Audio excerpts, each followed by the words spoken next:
Yo, what is up, people? I'm Blade Daly. I accidentally shaved off my beard today, and you can see my weak chin. I have a very small chin. You know what they say? No. Weak chin, powerful, Strong, powerful knees. heart. So, Sean, what? Weak chin, strong knees. Oh, they absolutely say that. Yeah. Yeah. What do they say? Yeah. Cold hands, warm heart. Is that what they say? Sure. That's a thing people say. Yeah. Cold hands, small. Anyway. Well, because it's cold. Yeah. Yeah, because it's cold. Seriously, it's cold. It's warm here. It's really fucking warm here and really humid. Yeah. Blurry Line in the chat. What up, Pippin? Hi. What up? I'm your co-host, the toast of the third coast. Yeah. Antoine up in this. Sweet. Antoine must be feeling pretty proud of himself because he was very right about the main event. I thought he thought the opposite of the main event. No, he thought MJF had to win. The story wasn't told. And yeah, he did. Well, and he's right on time. He didn't have to worry about getting. And he said if Darby won, then MJF had to win, and that.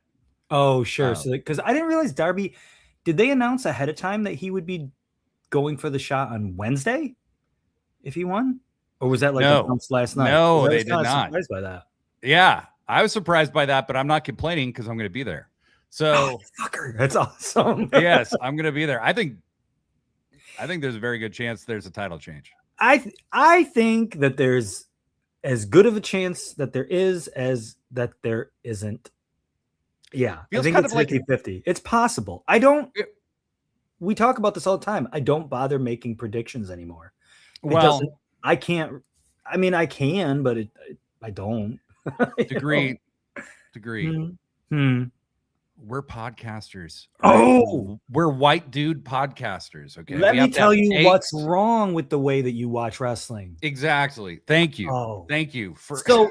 Dude, we're white dude podcasters. We got to fucking do this right. If Tony Khan doesn't want to just absolutely sabotage his business, right, just destroy everything, then he needs to probably listen to the show and do exactly what we tell him to do. You know, it's weird because sometimes the shit we say on the show happens immediately after we say it. And I do think it's coincidence, probably, but you know, we're putting good shit out there. There are also times where I wonder if maybe part of the reason why I love AEW so much is because I have some strange control over the world. And the balance is that the whole entire rest of the world, it's like a monkey's paw. It's like you get the best wrestling you've ever had, but the world's going to end. And it's actively falling apart around you in every fucking possible way. But wrestling's super fucking good right now. Yes, everything else is horrible. And wrestling is fucking peak. It's just fantastic. Isn't that what the young fellas say these days? Peak? I don't know. Pippin, great point. You know what they need is an on-screen authority figure. That is exactly what a white dude podcaster would say. And that's Pippin. Well, I mean, now you were there last night. How agonizing was it to have to sit through that many hours? Now, I watched the show live, and I thought every single match was good. That must have been horrible to have to watch all those good matches. It was really rough with the fucking crazy crowd that was super into it. That sounds painful, Blade. Yeah, it was painful. I think having maybe the show be 2 or 3 hours shorter and then having maybe 4 matches would have been great. What if the show is the exact same length, but 75% of it was entrances and then 20% of it was commercials, and then the rest was matches? You might be onto something there. Yeah. You might be onto something there. Okay, I'm just saying. Yeah. So, everybody, sorry. If you want more of this kind of assholery, we have good news for you. Yes, soon you're going to get twice as much. Yeah, twice as much buffoonery. Yeah. No, Degree. Why don't you're the host? You tell them. I am. I guess so. In a couple weeks, maybe in a few weeks. Yeah, a couple weeks. We are launching a brand new Sickos Club podcast. And imagine just glam sounds right now because look at that. Imagine, if you will, getting to spend listen, there used to be a time where Monday night was the night for wrestling, but there hasn't been wrestling on Monday nights for years. However, every Monday night at 6:05, you can join myself and my co-host, Blade Daly, for Pro Wrestling Forever, which is going to be a brand new podcast about professional wrestling. We're not going to be like hopefully we're not going to be like every other middle-aged white dude on the internet. We're not going to tell you what to watch. In fact, we want you to come on, and we encourage you to disagree with us, to tell us things, what we're doing wrong. We just want to have a discussion about professional wrestling. We want to have a community. We already have a pretty nice community. We just want to shoot the shit with you guys. And we don't necessarily want to talk about what's going on now or what happened when, but we want to talk about all of it and how it all fits together into a larger, what's the word? Cornucopia of fandom, perhaps? There you go. Is there more to it? Look, I didn't prepare anything. So are two middle-aged white dudes. Now, I know, as we said, that's a huge hook for a podcast these days, but we are going to explore the nature of wrestling fandom itself. We are not just here to watch old shows and review them, right? Because like you can go to a million places and do that. I mean, we will do a little bit of that when we run out of ideas because we're old. But when we do it, there's going to be a big asterisk next to it because we're probably going to invite somebody who wasn't there then and wasn't watching then and doesn't have the sacred cows that we have. Yes. And is willing to tell us that, you know what, maybe that shit wasn't that great back then. Because that's the thing. Yeah. We're going to bring in people who didn't watch WCW back in the day and watch some WCW with them. We're going to talk about old merch that they used to sell. We're going to talk about, specific, like our first episode is literally the topic is best, worst wrestlers. And we're going to talk about people who are historically regarded as not good wrestlers who actually were great in their way. We're going to talk about work rate bros and how they kind of are insane and drive us crazy. And we want you guys to tell us. And I am kind of a work rate bro. Well, I can be. I mean, I say that and then I can lapse right into it. But we also want you to tell us who your best, worst wrestler is. So that's going to start on Sundays. Did we agree? Is it Sundays or Mondays? Mondays. Okay. Mondays. I mean, it doesn't matter. Same time, 6 p.m. So this exact time, we will be starting 2 weeks from today. 2 weeks from today? Yeah, 2 weeks from today. All right, shit. Now we have to because we said it live. We did. Once you say something live, it has to happen. Yes. Yes, the grapple sphere. The grapple sphere. That's right. Don't get too excited. We haven't. We're going to talk about that in 2 weeks. And I'm officially a somebody degree because now I have a show that I named Sit Down, Shut Up, Mark Out, and then a show named after my signature sign off. So I think, yeah. I'm into somebody territory. You're like,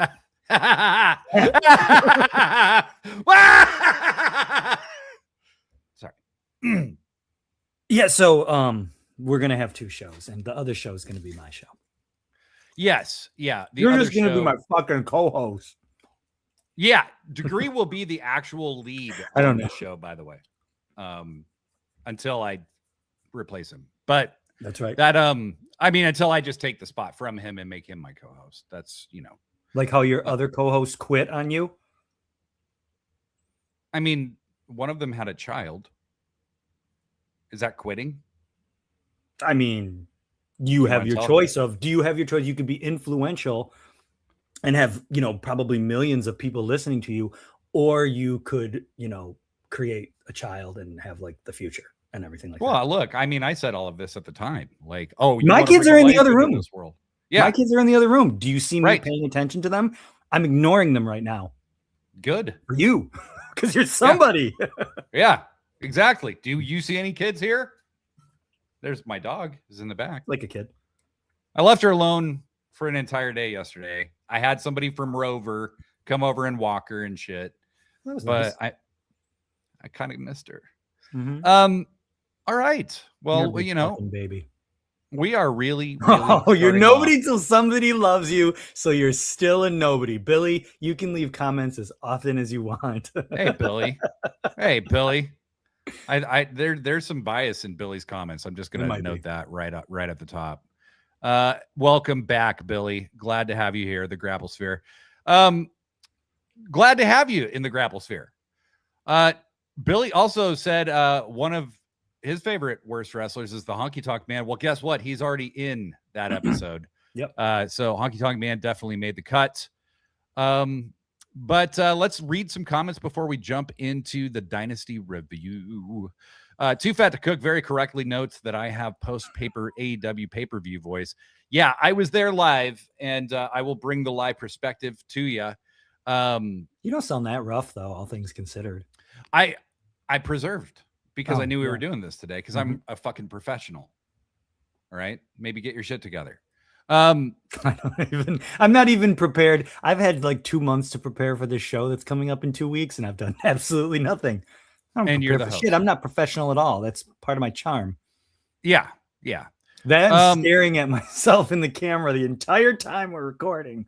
Yes. Pippin, I changed his display name or their display name so it was not as confusing anymore. Yes, because I kept calling you Pippin anyway. Bleary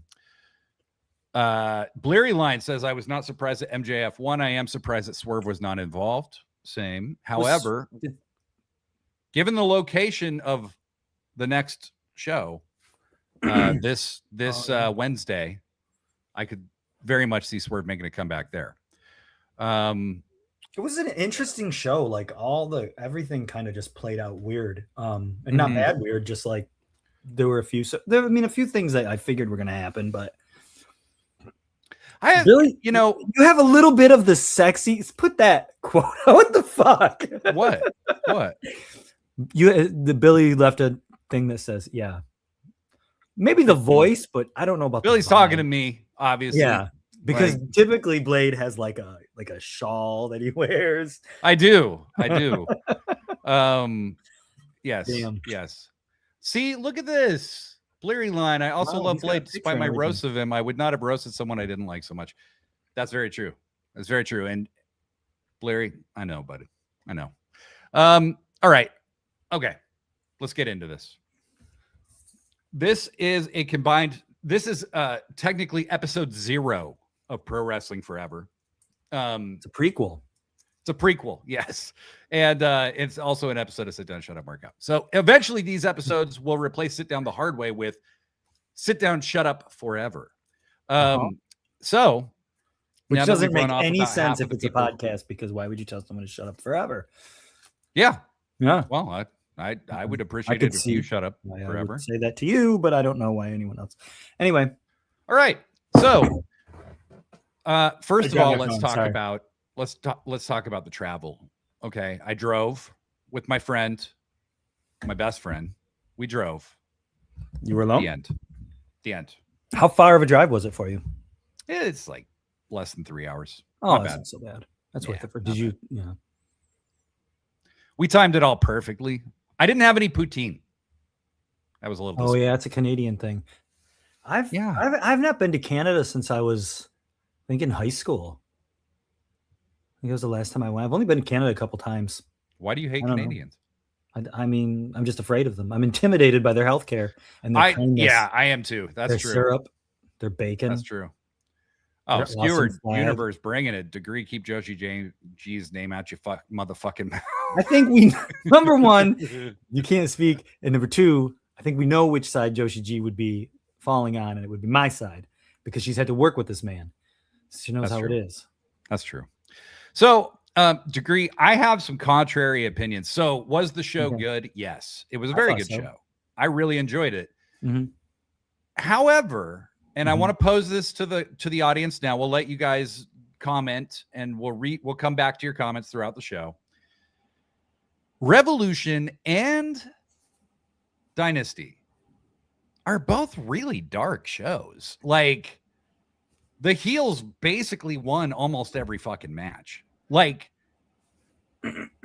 so a little bit of insight for later into my thinking. I said on the prediction show that I felt like Cope and Cage was the easy layup. They're going to win, right? They're going to win in Canada. Yes. They're going to take it. Then they lost. Then I'm thinking, maybe they're saving that for Captain Canada, Kenny Omega, right? Mm-hmm. Maybe there is this outside chance that Kenny could win, right? And the rest of the card goes on. And then the trios match happens and Kyle O'Reilly comes back and they win the trios titles right before the main event. Yeah. And I'm like, There's Tony, no fucking way. you son of a bitch. You son of a bitch. I know what you're doing. I know what you're doing. Mm-hmm. You have Kyle O'Reilly from Vancouver win the title, win a trios title, which, by the way, I said those belts should be passed around. Yeah. They have been.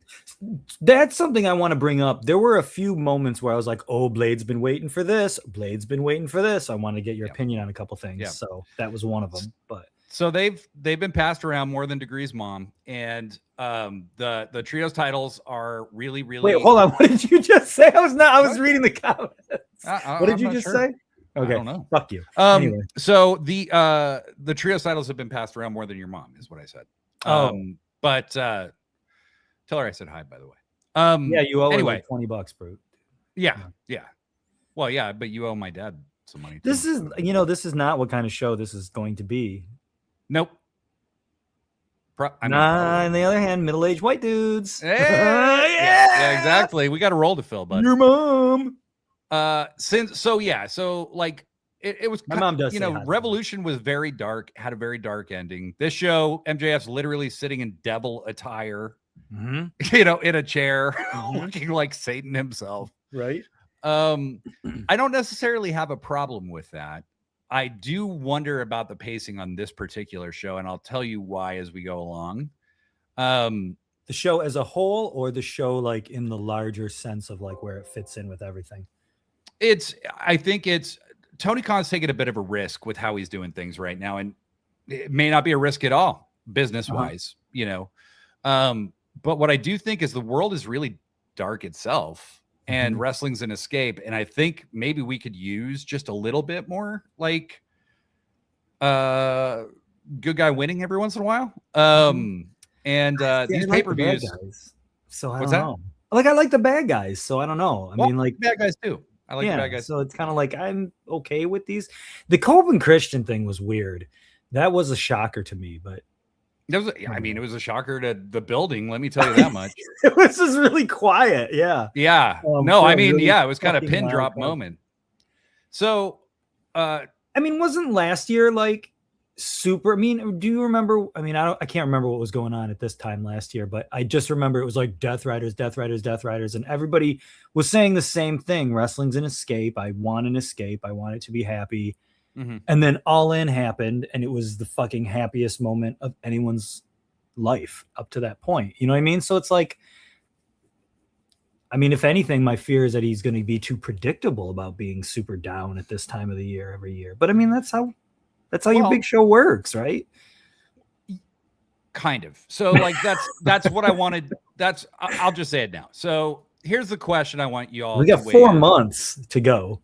My best friend who was there with me, who doesn't watch wrestling all the time, but we've watched wrestling together for decades. Like, this dude knows wrestling. Okay. He said that a show where the heels win so many of the matches inherently feels lesser because you feel like it's just a building block to a different show.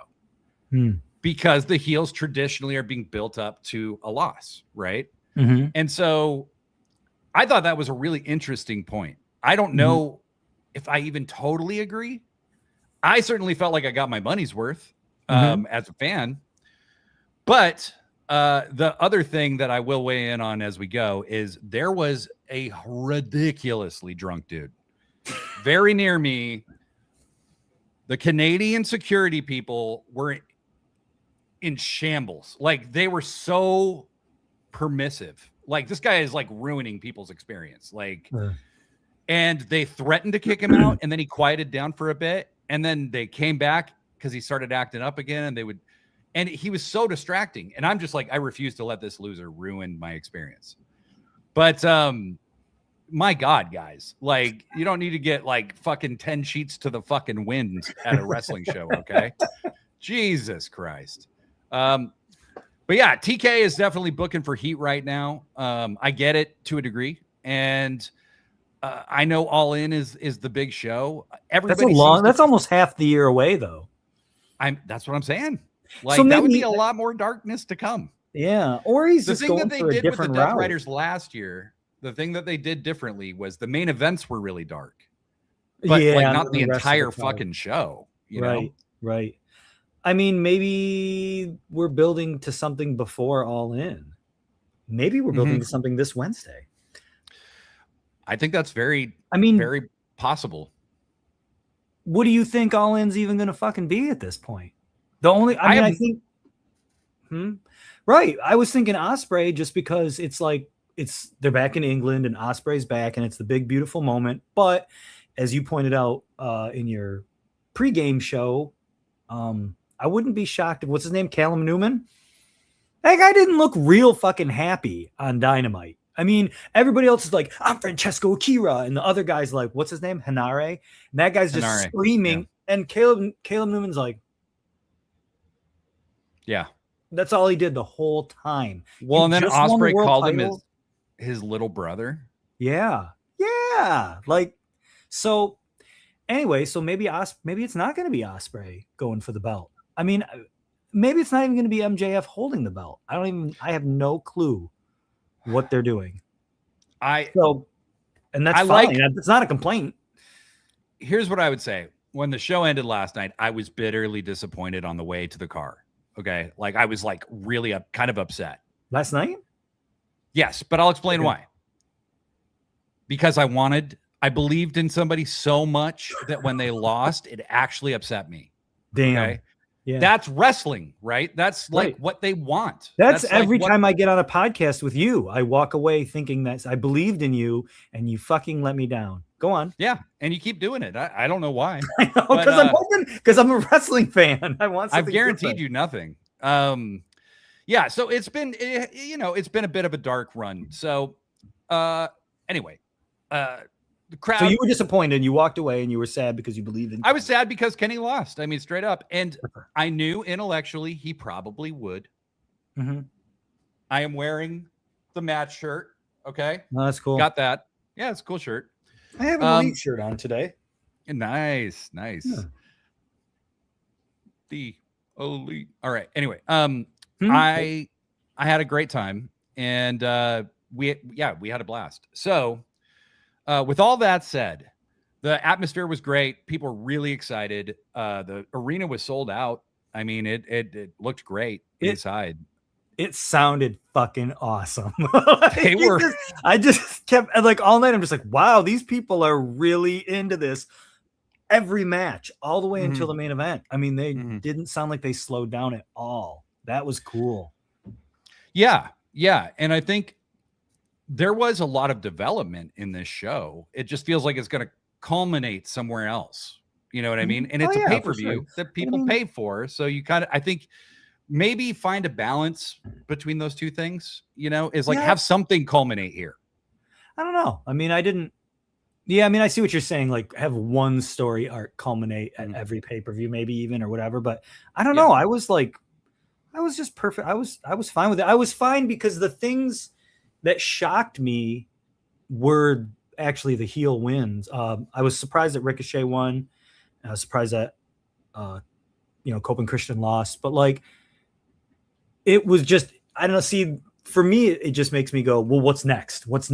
So like, I don't think of it in terms of like, all the bad guys are winning and stuff. It's just like, what's next? I can't see. What are you going to do now that those guys lost? Anyway, I don't know. Do you want to go match by match? Do you want to start at the beginning? Yeah, let's do it. Instead of just talking in the middle. I didn't watch all of the pre-show. Jesus Christ. But I want to say something about the pre-show, first of all. And I know a lot of people know this. I know most people know this. But here's the thing. And I don't know what's inside Tony Khan's mind. But I want you to buy my show. I'm charging you $50 for my show. How am I going to hook you and get you to buy my show? I'm going to give you really fucking good wrestling for free in the 0 hour. So I know we all want our heroes and we all want certain matches to be on the main card, but sometimes the 0 hour is actually a really good place to be because it's saying the boss has enough faith in you to draw more people in, and those people who are considering buying it and they didn't want to buy it, now they're going to buy it because they saw your match. So don't get worried when your favorites are on the 0 hour. My favorites are on the 0 hour all the time too, and sometimes that's actually a compliment to them. So that's all I want to say because people still talk about it. Look at Antoine in the chat here. He's literally like heckling me. He's like, the show is a very, very good show with some surprising results. Finally. Tony is building his pay-per-views like they're movie trilogies. Exactly. The face won't get theirs until later. God. Skewer Universe. TK is in his villain arc booking majority heel victories and not enough women. Yeah. He never books enough women on the shows. Yeah. It was a little less than the not enough from before on this particular show. Hold on. Antoine says, Professor, you didn't watch the pre-show? That's why they said, oh, that is where they put all the women's matches. Well, then maybe the women are going to sell the show. I mean, I don't know. Maybe that's the point. I don't know. Yeah. Go on. I see how you guys are like, no, it's a fucking demotion. It's bad. Is that what you're saying? I don't necessarily think that. I think what you needed, like at least one more women's match on the main card. I think that would have made a big difference. I was not looking at it in those terms as far as how many women are on the card. I was just looking at like people kind of say, oh, I want this on the main card. Yeah. I mean, yeah, Tony just needs to have more women's matches in general. Yeah. But that's just like, that's always, hopefully we don't have to talk about that someday. Speaking of something that we thought we'd never talk about again, but we are. My mom. Willow's being interviewed backstage. Oh, yeah. And then she gets her ass fucking beat. Yeah. And I'm like, wait a minute, who is that? And it's Camille. And I know people around the world rejoiced. Oh, okay, we're waiting for Camille. We're fucking celebrating. People were fucking, like everywhere I go, people say to me, Blade, where's Camille? And when is she going to wear those red, white, and blue cowboy boots again? Well, she's an American Gladiator, you see. Oh, that's right. So her and Wardlow were both American Gladiators. So she's back to promote American Gladiators. And lose to Willow. I would assume she'll probably lose to Willow. But a lot of people aren't happy that Camille's back. I think people might let this ruin a little too much of their time sometimes, though. Yeah. Like, it's like, what are you going to do? Are you not going to watch the show now because Camille's back? Like, she's under contract. Like, right. I know that she had said something on her story right before the election that was not something I agree with whatsoever. Nope. But I also am like, did she do something else? Did she like kill somebody? Like, because the reaction to her is really intense.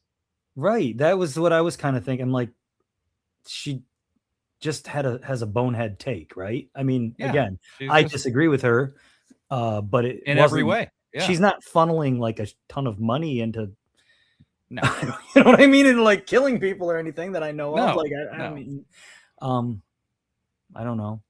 I mean, I think she's like, okay. I think Megan Bain occupies the same space as Camille and does it a lot better. Yeah, I think Camille's kind of redundant. I mean, basically, she doesn't really offer anything. No. You know. But she beat the shit out of Willow. And that, we'll just skip, on the main show. The ending results in Willow saying she can have a title shot at Dynamite Spring Breakthrough, which is a combined Dynamite Collision taping that I'll be attending. What do you think about? I saw someone refer to Willow as the comeback killer. That's how Willow referred to herself. Oh, did she? Okay. So people who are coming back. Yeah. So you only fight people who have been on the shelf for like the better part of a year. Come on, Willow. You can do better than that. You got a belt. You can fight people that have been wrestling actively all the time. It's okay. I think that it's Pippin says it's intense because we're tired of seeing crummy humans being featured, especially so soon after Rousey. I mean, crummy human, like, we disagree intensely about an issue, but like, again, I just don't think like, I don't see how like she's like committed some unforgivable crime by just saying her opinion about something and that I don't agree with. Like, I don't care what she thinks about it. I know what I think about it, but right. I'm not trying to be combative, guys. I'm just saying like, I've never understood the level of backlash to this myself. Right. I mean, again, it's just I don't know. She just made a very basic statement. I mean, it didn't seem like it was like unless there's more that I don't know about yeah, unless I've missed something huge. It's just like, well, we disagree. Bye. You know, we probably aren't exactly. That was kind of where I was. Have a job. I don't care. It's not, you know, like I don't care. I mean, it seems even much less than anything like Rousey did or said, but much less. Yeah, you know, much less. But again, I mean, you know, to each their own. To each their own, right? Yeah, like, you know, if that's how you guys, you know, like however you guys feel, that's fine. I'm just a little baffled by the reaction to her, but that's just me. Alex Windsor and Marina Shafir start off the show. And I was in a spot that I often end up in, which is, you know, they come through the entrance, you know, Marina comes through the Death Rider spot that's going to be the designated, and then walks around. And I'm usually in the around section that they're walking around, the little half horseshoe thing. Mm-hmm. And she's just having the time of her life, flipping everybody off, like having a great time. And I thought these two had a really fun match. It was great to see Alex wrestle live. Never seen her wrestle live. And what I like about the way they're featuring Alex Windsor right now is she's a badass. It's not just like she's a good wrestler, like she's tough. Yeah. And the Brawling Birds thing, I think, has really added something to her. Mm-hmm. Oh, you didn't watch this match. Yeah, I'm sorry. I was kind of in and out. I don't know how it ended. I watched the beginning part of it, and then I was like making dinner and doing things like that. And then I was also I saw some people criticizing me because I missed some of the pre-show. I was helping my wife set up social media for her Etsy shop because I'm a caring and generous husband. So I'm so sorry that, you know, I missed that match. But that's why. I was ignoring my kids, though. That makes you feel better. Okay. As long as you were ignoring your children. Okay. That is a little better. Who won that one? Who won that match? Alex won. Oh, okay. Really? I and she would. She's the New Japan Strong champ, though, right? Mm-hmm. So, okay. I had a feeling she might win. Yeah, I had a feeling she might win. But yeah, it was a very solid match. Marina has improved so much, and her aura is just really, really interesting. So I really enjoy that. All right, let's quickly jump into the chat here. Antoine goes, oof, Camille, I guess everyone needs to work. Yeti Malone says Willow should have had a match on the main card. I agree, but if she's hurt, to delay the match. I agree with that. Willow's a big fucking star. She should have had, but I guess she's hurt, they said, so. Yeah, maybe. Pippin says the pre-show is watched by less people, though. Those women's matches deserve to have as many people see them as possible. I agree. Yeah. I don't mind Alex Windsor versus Marina with no build whatsoever being on. Well, yeah. I think the title matches could have been. Yeah. And title matches could have been. I mean, and again, same thing. I'm not trying to like be antagonistic, but it's just kind of like always antagonistic. I don't know. People. I don't know, fuckers. What the fuck these people are listening to this goddamn show every week? How dare they? But, you know, I mean, I just tend to look at that 0 hour and I think like, well, they could have just not been on the card at all. So, I mean, at least they got something, but it was, well, when you do need a good pre-show. You do. And but I do get when you start breaking it down into, hey, all the women were on the 0 hour and like one was on the main event. Okay, well then that's kind of a different argument there, you know? Yeah. I'd have preferred Wardlow coming back in the Casino Gauntlet over Camille, but whatever. She's not going to ruin what I love. Totally. Yeah, that's basically where I'm at. That's where I'm at. Because if it was something like if I heard, whatever, if she was like screaming from the mountaintops every week or something, it'd be one thing. But, yeah. I mean, Blairy Line with a great question or a great statement. I would never forgive Degree if he paid attention to his children. Thank you. They're old enough. They're old enough now that I don't have to. Degree makes them live outside. Yeah. It's once they kind could of wipe their own inspiring. asses, it was like, just get the fuck away from me, you know? Yes. Stop. Except for Wednesdays.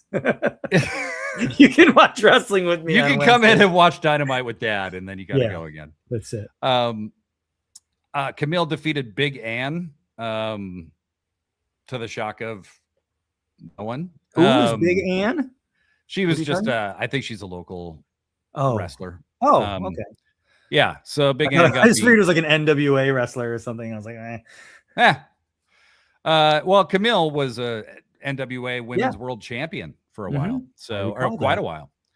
And then Jack Perry wrestled Mark Davis and beat him, and it was fun. It was a really fun match, really good match. These guys are awesome. Mark Davis is fucking great.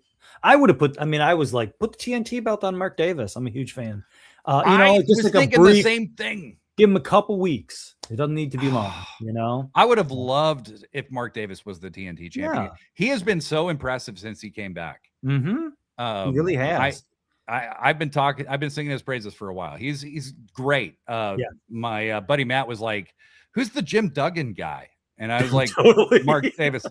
Yeah. He's built like Jim Duggan. He's built like Hacksaw Jim Duggan. He's got a big ass and he's chunky dumper, and he's like his pile driver is so fucking good too, man. It's scary. Yes. I love it. Yes.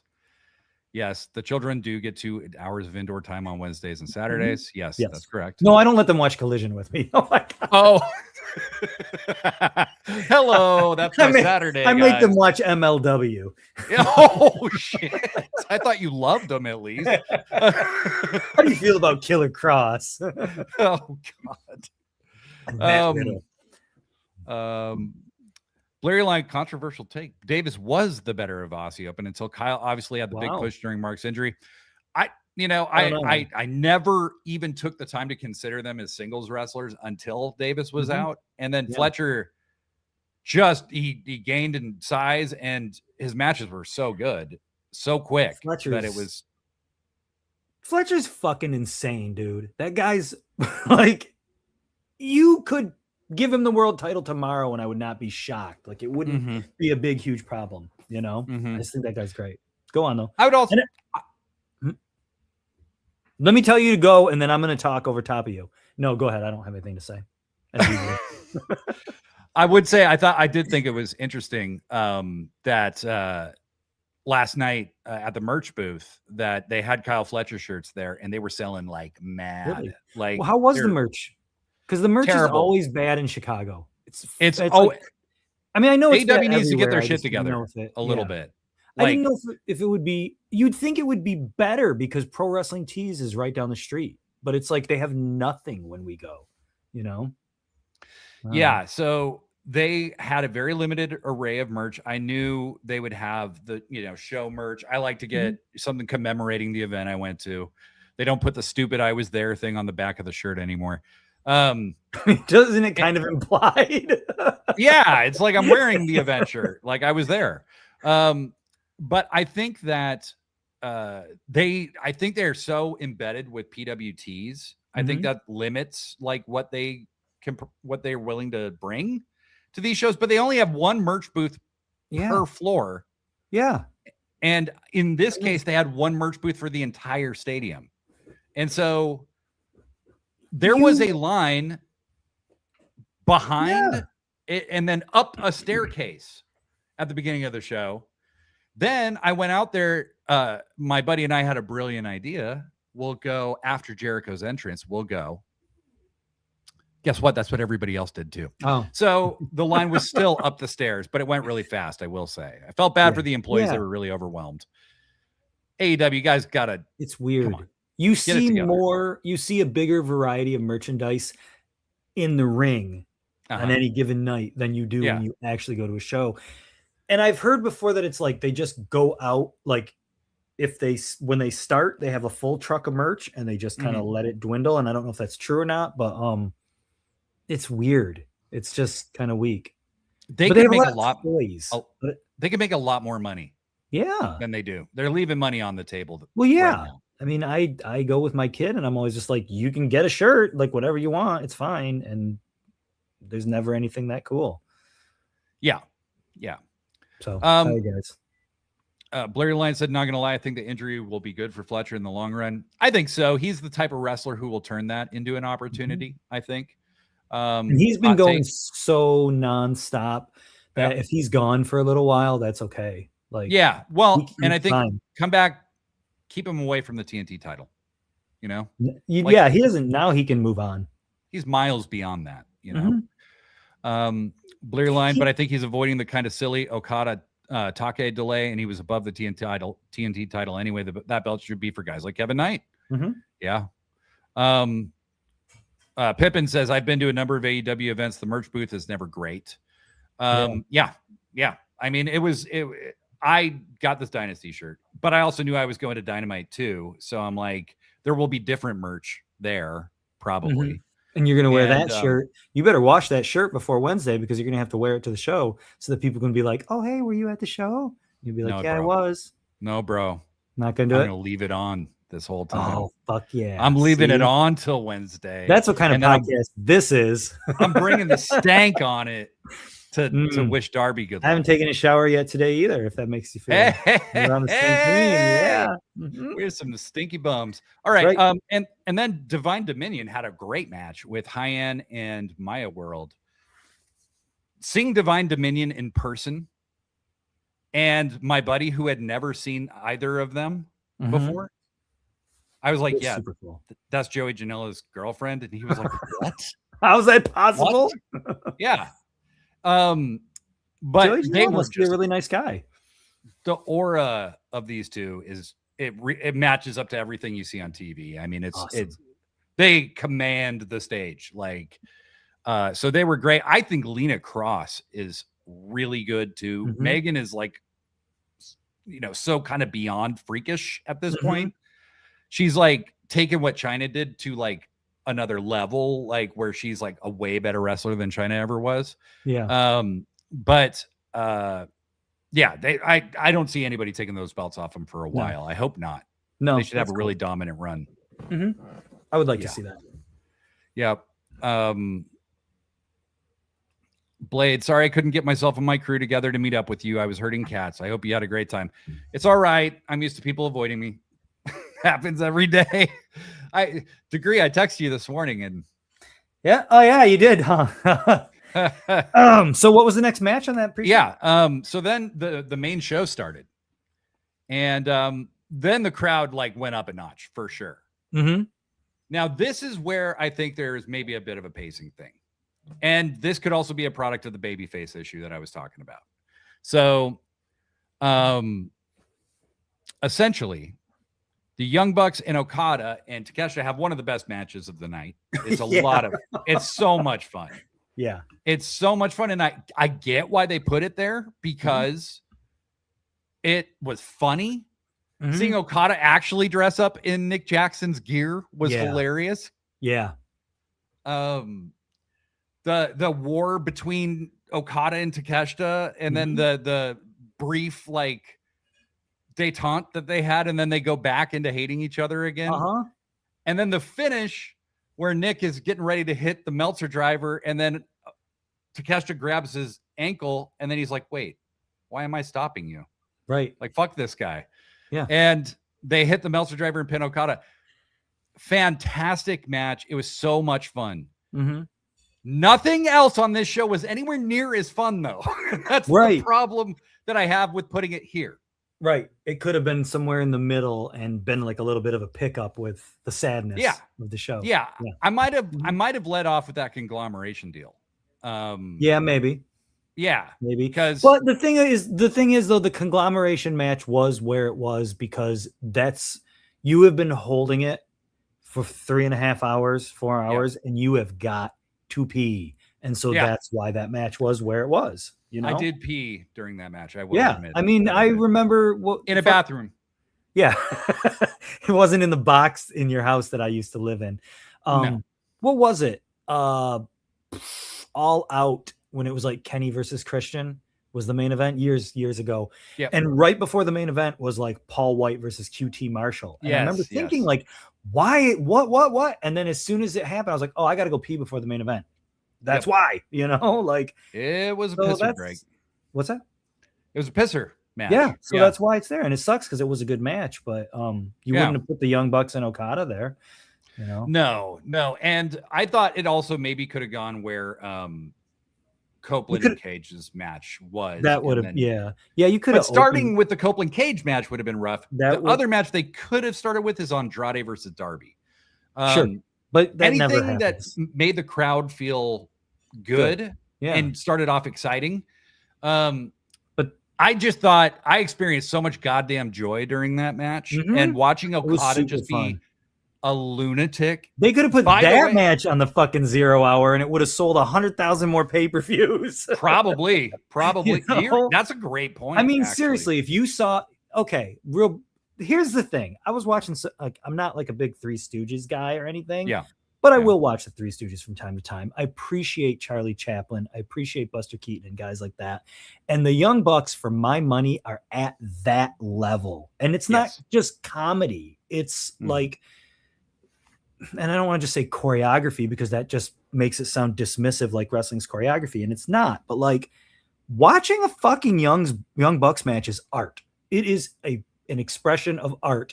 And the fact that they were in there with two other really, truly amazing guys in Okada and Takeshita, you know, raises it up a level. But yeah, you could stick the fucking Bucks on the 0 hour and put those ladies matches later on.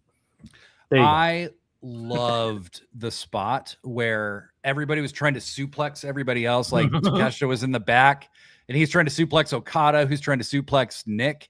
And then Matt jumps over all of them and does the power bomb thing. It's so stupid, but it's like it's obviously physically impossible. That was like the most PWG thing I think I've ever seen in AEW before. But it's that wrestling logic. It's why does it hurt more when I wind my fist up and punch you? Right. I don't know, but it does. Storm would do that thing. Oh, dude, totally. Yeah. It's that Looney Tunes physics, and like, but they can do it and make it look great. Takeshita was an underrated part of the comedy as well. Like, you know, like I just thought these two hate each other, Okada and Takeshita, and you could easily just turn that into another blood feud thing. Well, guess what? AEW has enough of those, you know? Right.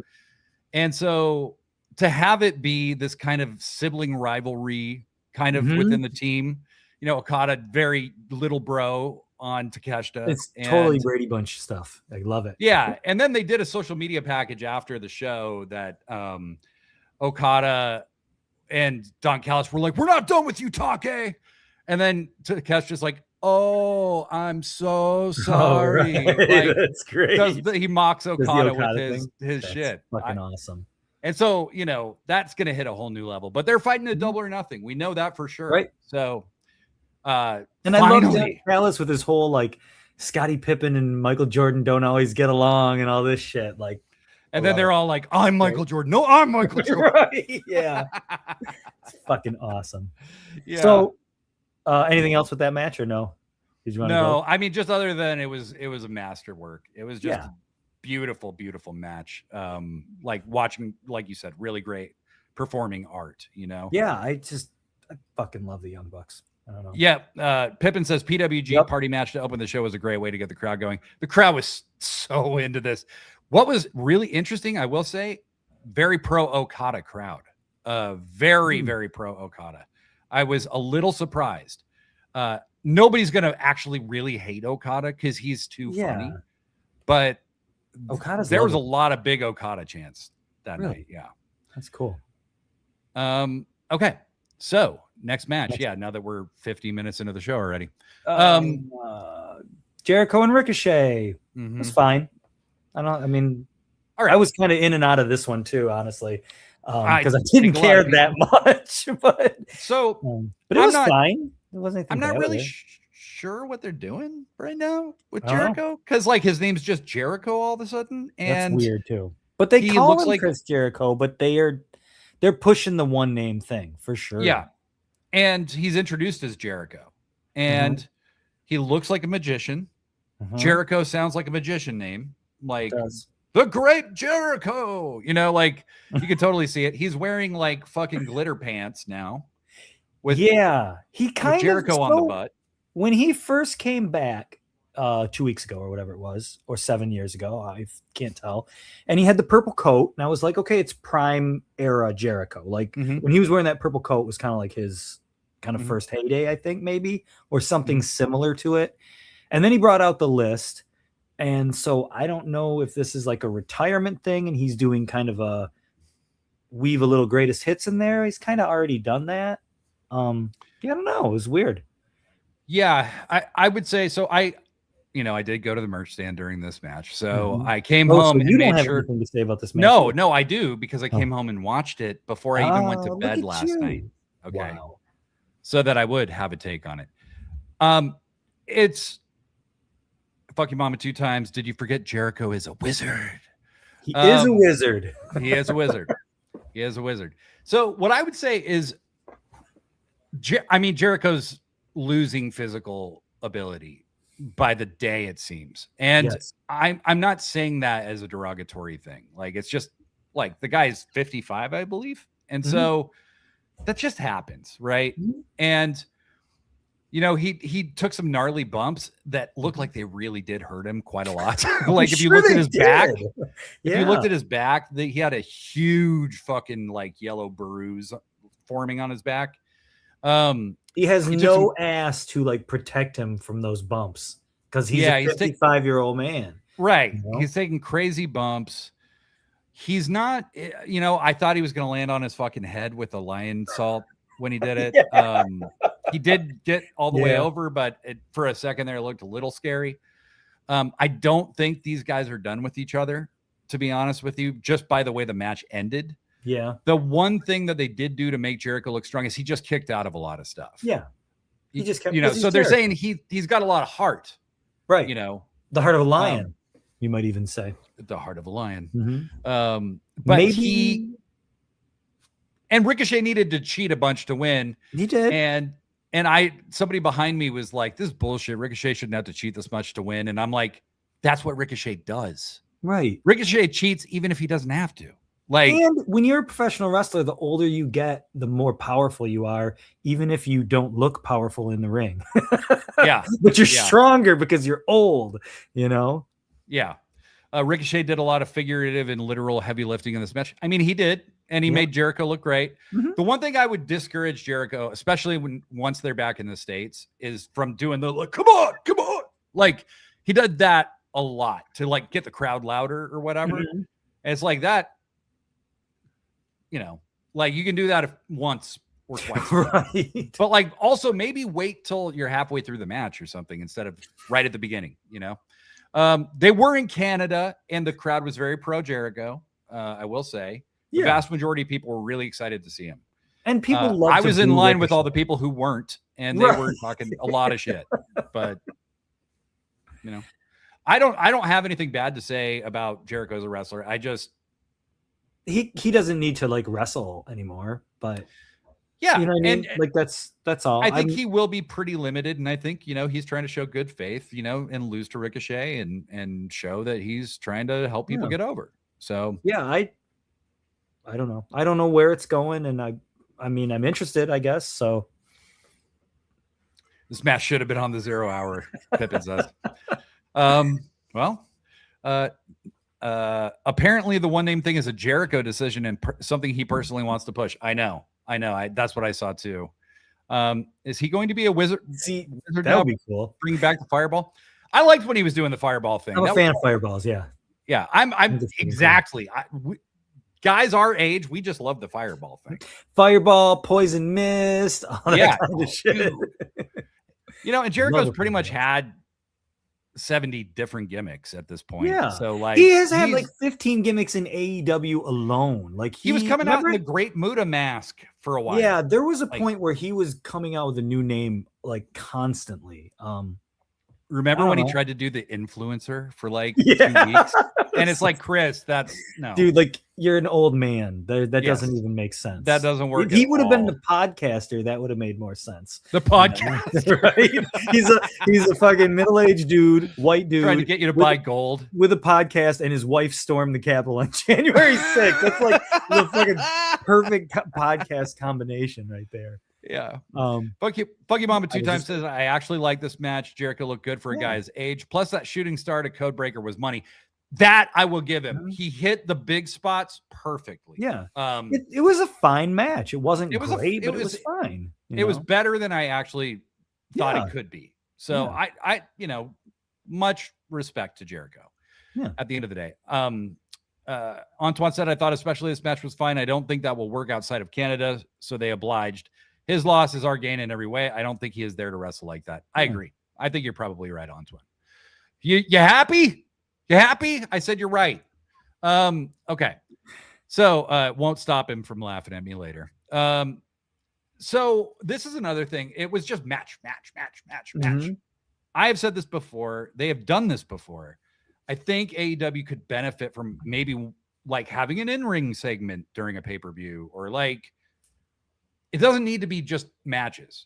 Right. And I'm not the guy who says like it's all flippy deepy doo-dah bullshit or matches don't matter or whatever. You guys know that's not how I feel. I'm a work rate dork. Just, the same shit I make fun of. I am.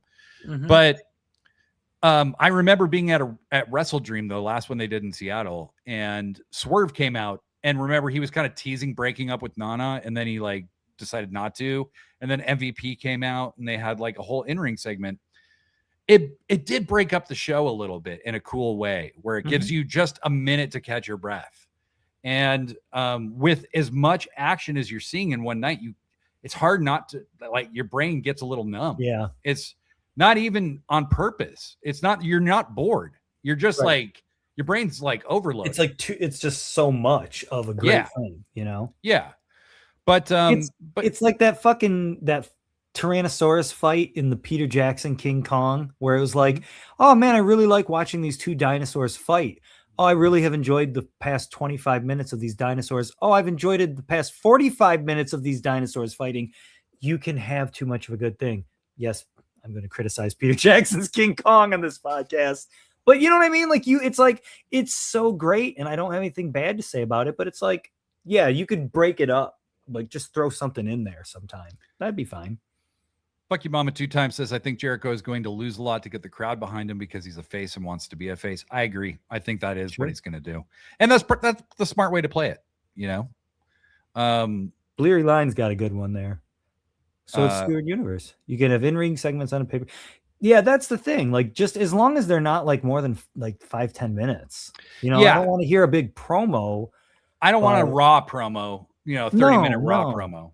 No, but like you could just go to Renee at ringside, which they do from time to time, but like just maybe go to her one more time just to give me a little, Yeah, and if you want to have a big development happen that's outside of the ring area or whatever, you can do that too. I just think it adds a little variety to the show, gives people a chance to bullshit with each other a little bit in between all this stuff going on. And then if you need to run out and pee or you need to do something, that's another way to do that, So I think they could benefit from doing a little more of that. Yeah. And I'm not critical of it the way it is right now, but yeah, it certainly would be worth exploring, I think. Yeah. The next match, Andrade El Idolo versus Darby. And this is another contender for best match of the night. It was super good. Super good. It's going to be cool when Darby's makeup is like crusted on super thick, because it's like it's going to take a lot to wear that makeup off, Yeah. And his makeup looked cool last night. He was over. Yeah. Like the Darby chants were deafening. I kept getting I have an Apple Watch, and I kept getting notifications of the sound decibels. Really? Because it was over 100 decibels, a lot. Oh, that's cool. So these two have a wild match, but as I said on the prediction show, I just really wanted to see Darby actually wrestle instead of doing a bunch of crazy hardcore shit. And they gave me exactly what I wanted. Did you watch this match later on or no? No. Because they made, like, Excalibur made the point, which we bring up every fucking time we talk about Darby, where you are so used to him doing these fucking crazy murder matches, but when he gets in there and wrestles, he's fucking solid, man. He's really good. They even brought up his collegiate background or yeah, he was an amateur wrestler. Yeah. Like he knows what he's doing. Yeah. And you know, he clearly studies some kind of MMA shit too, because like, you know, he can do submissions. He has a lot of that pin that he got Andrade with, you know, that he pinned him with. Like, I love that That's pin. a cool pin. Yeah. It's a like, very unique move. And you can see like he's going to do a can't even kick. Yeah. It's a cool fucking right. He clover leaves him in the like bridges over. Like awesome. I just was looking at my notes when Andrade goes out to take the selfie, and then there's a woman dressed as Darby right there. Like, I don't know why it was so awesome to me, but it fucking cracked me up. You know, like what? That's hilarious. That's really, really funny. And then Andrade, they're up on the stairs. You know, they're falling down the stairs. This match is fucking insane. It's going for however long it went. I mean, they were like 10, 15 minutes in. And then he took his pants off. You know, it was like he waited. Because I was even thinking, I'm like, well, he's not taking his pants off this match. Like, there's no way they're this far into it. Nope, he took his pants off. Darby did have to do a drop kick on the stairs, right? That he fell back first on. Like, and that's, you know, that's just a normal Darby bump. That's not even anything that extraordinary, you know. But yeah, when Andrade took his pants off, I didn't obviously notice it in the arena. Oh, well. But somebody caught a picture of him with a half chub. Yeah, I mean, I have mentioned Arn Anderson and the Acorn a few times on this show, the noticeable Acorn, and Andrade might have the new Acorn, and it was a little bit more than an Acorn. So he enjoyed the match as much as we did, I think. Maybe even a little bit more. Maybe even a little bit more. Yeah. Pippin says Andrade definitely enjoyed the match. Yeah. I actually have the banana acorn in my notes. It was a cool match. Every wrestler does a spot. Oh, I lost it. Oh, sorry. You go ahead. They tease that they're going to take a suplex to the outside and they land on their feet on the apron. Obviously, yes, they do that. Every wrestler does do that. But then there was the spot where Andre fucking does a vertical fucking suplex back just off the ring apron to the floor. And when you can't see the other side of the ring and there's not a camera that's going to you're like, what's going to happen? Catastrophe just happened. Yeah. Like, it's actually kind of fun not being able to see sometimes in the live realm, you know? Oh yeah. I think people tend to skewer the universe. I think people tend to forget that Darby is a really good technical wrestler. I agree. Yeah. You know, I was going to say, do you remember the match he had with Will Ospreay during the C2? Exactly. That was a masterpiece. That was a masterpiece. And Darby beat Will clean. Yeah. And I think that's where I first really came to realize like how good Darby is. Like I was not aware of how truly skilled he is until that moment. So yeah. And so Darby wins the chance to face MJF. I think it's a lot sooner than anybody realized. It's in 2 days. It's this Wednesday in Seattle. Darby's going to face MJF. So do you want to talk about that now or do you want to talk about that after the show? Let's talk about it. Yeah. Because it's not outside of the realm of possibility. Everything is so in such a crazy state of flux in this company, and it generally always is. The title has kind of been hot potatoing. We have no clue where they're going to go for All In. You know what I mean? Like I don't know. I don't have a prediction, but like, I wouldn't be fucking shocked. And there's the other big factor too. There's something else going on later on this weekend. And some people are of the mind that they might want to kind of garner a little attention for themselves. I listened to Simon Miller talk about this, and I thought he had a really good take, which is it's WrestleMania week. Everybody's going to be talking about WWE. You put the belt on Darby and have him drop it back at Double or Nothing. And you take some attention away. You excite a lot of people because Darby's got a huge fan base. And you give Darby that world title reign that you kind of teased last year. and you make a lot of people happy. MJF then is a 3-time world champion, and he starts gaining on Moxley, and he surpasses CM Punk, and right. And I don't think I don't think Darby's ever the kind of guy who's going to be a 6-month champ or an 8-month champ. He's not going to have this big, huge reign. He's absolutely the dude that you just put the belt on for a hot minute and then he can lose it. And I don't think anybody would be too pissed about it either. Larry Line just called it exactly. Oh yeah, I think it's going to go down because he's been pinned. Darby's been pinned with the headlock takeover twice on pay-per-view by MJF. Right. And I think Darby's going to get him with the headlock takeover. Yeah. And it's going to be awesome. Like look, do I hope that's what happens? Yeah, I do, because I'm going to be there. Right. Like I would lose my mind. I saw Darby beat fucking Samoa Joe and win the TNT title, and that was a wow, huge that's cool.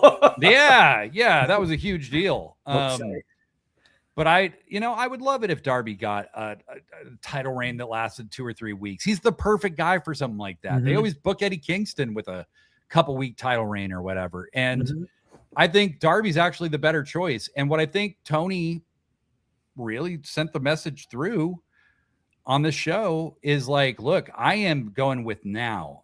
Kenny is the old guard. Mox, kind of the old guard now. The Young Bucks are starting to become the old guard, So MJF is now. Darby is now. Right. Swerve, Hangman, Takeshita, huge list of people. You're seeing this transition take place over the course of this year. That's really cool to see, Yep. And Darby's so fucking cool. Like, Darby's so badass. I mean, it's He's just so like, badass. Yeah. Skewered Universe, MJF has beaten everyone that he needed to this far, but he has a history with Darby. MJF losing to Darby in Seattle by MJF severely underestimating him would be a great story to tell. Totally agree. And then, you can have a rematch, and I would just put it back on MJF because I think you need a great heel to wrestle in the main event of All In, and it's probably better if a babyface wins the title in the main event of All In, Or you can have Darby just fucking hold on to it by the skin of his teeth all the way to All In. I don't know. Maybe that's kind of crazy, but I would do. Would not be opposed to that. I think it's totally possible. Sorry, Billy said, I thought the Don Callis family was paid to take care of Darby. Andrade didn't get the job done, so what happens now? Well, they finished the job on Dynamite? Maybe. That's interesting. Yeah, I think Andrade shook. We didn't mention that he shook Darby's hand after the match. He shook his hand. So now I wonder if Andrade is going to be. I mean, because then Takeshita is also like fuck you. So like Don Callis Wolfpack, Don Callis Wolfpack, indeed. Don't turn your back on the Wolfpack. My favorite song. Dun, dun, dun, dun, dun. Jimmy Hart writing rap. I love that song personally, but yeah, because it reminds me of that Little Red Riding Hood song, even though it doesn't really sound like it. But anyway, you know what song I'm talking about? Hey there, Little Red Riding Hood. Oh yeah. I don't know why. Sure I mean, obviously it makes me, the wolf section makes me think of that, but anyway, maybe that's all it is. Not anything like it. Maybe that's it. Antoine says, "Yep." That is exactly what I got from the show. They're going with now Andrade Darby. It's time. I've been a fan of Darby since I saw him in Evolve. The first time I ever saw Darby, he was in Defy, and he was a replacement for Cody Rhodes. And I was hella pissed that Cody Rhodes wasn't there.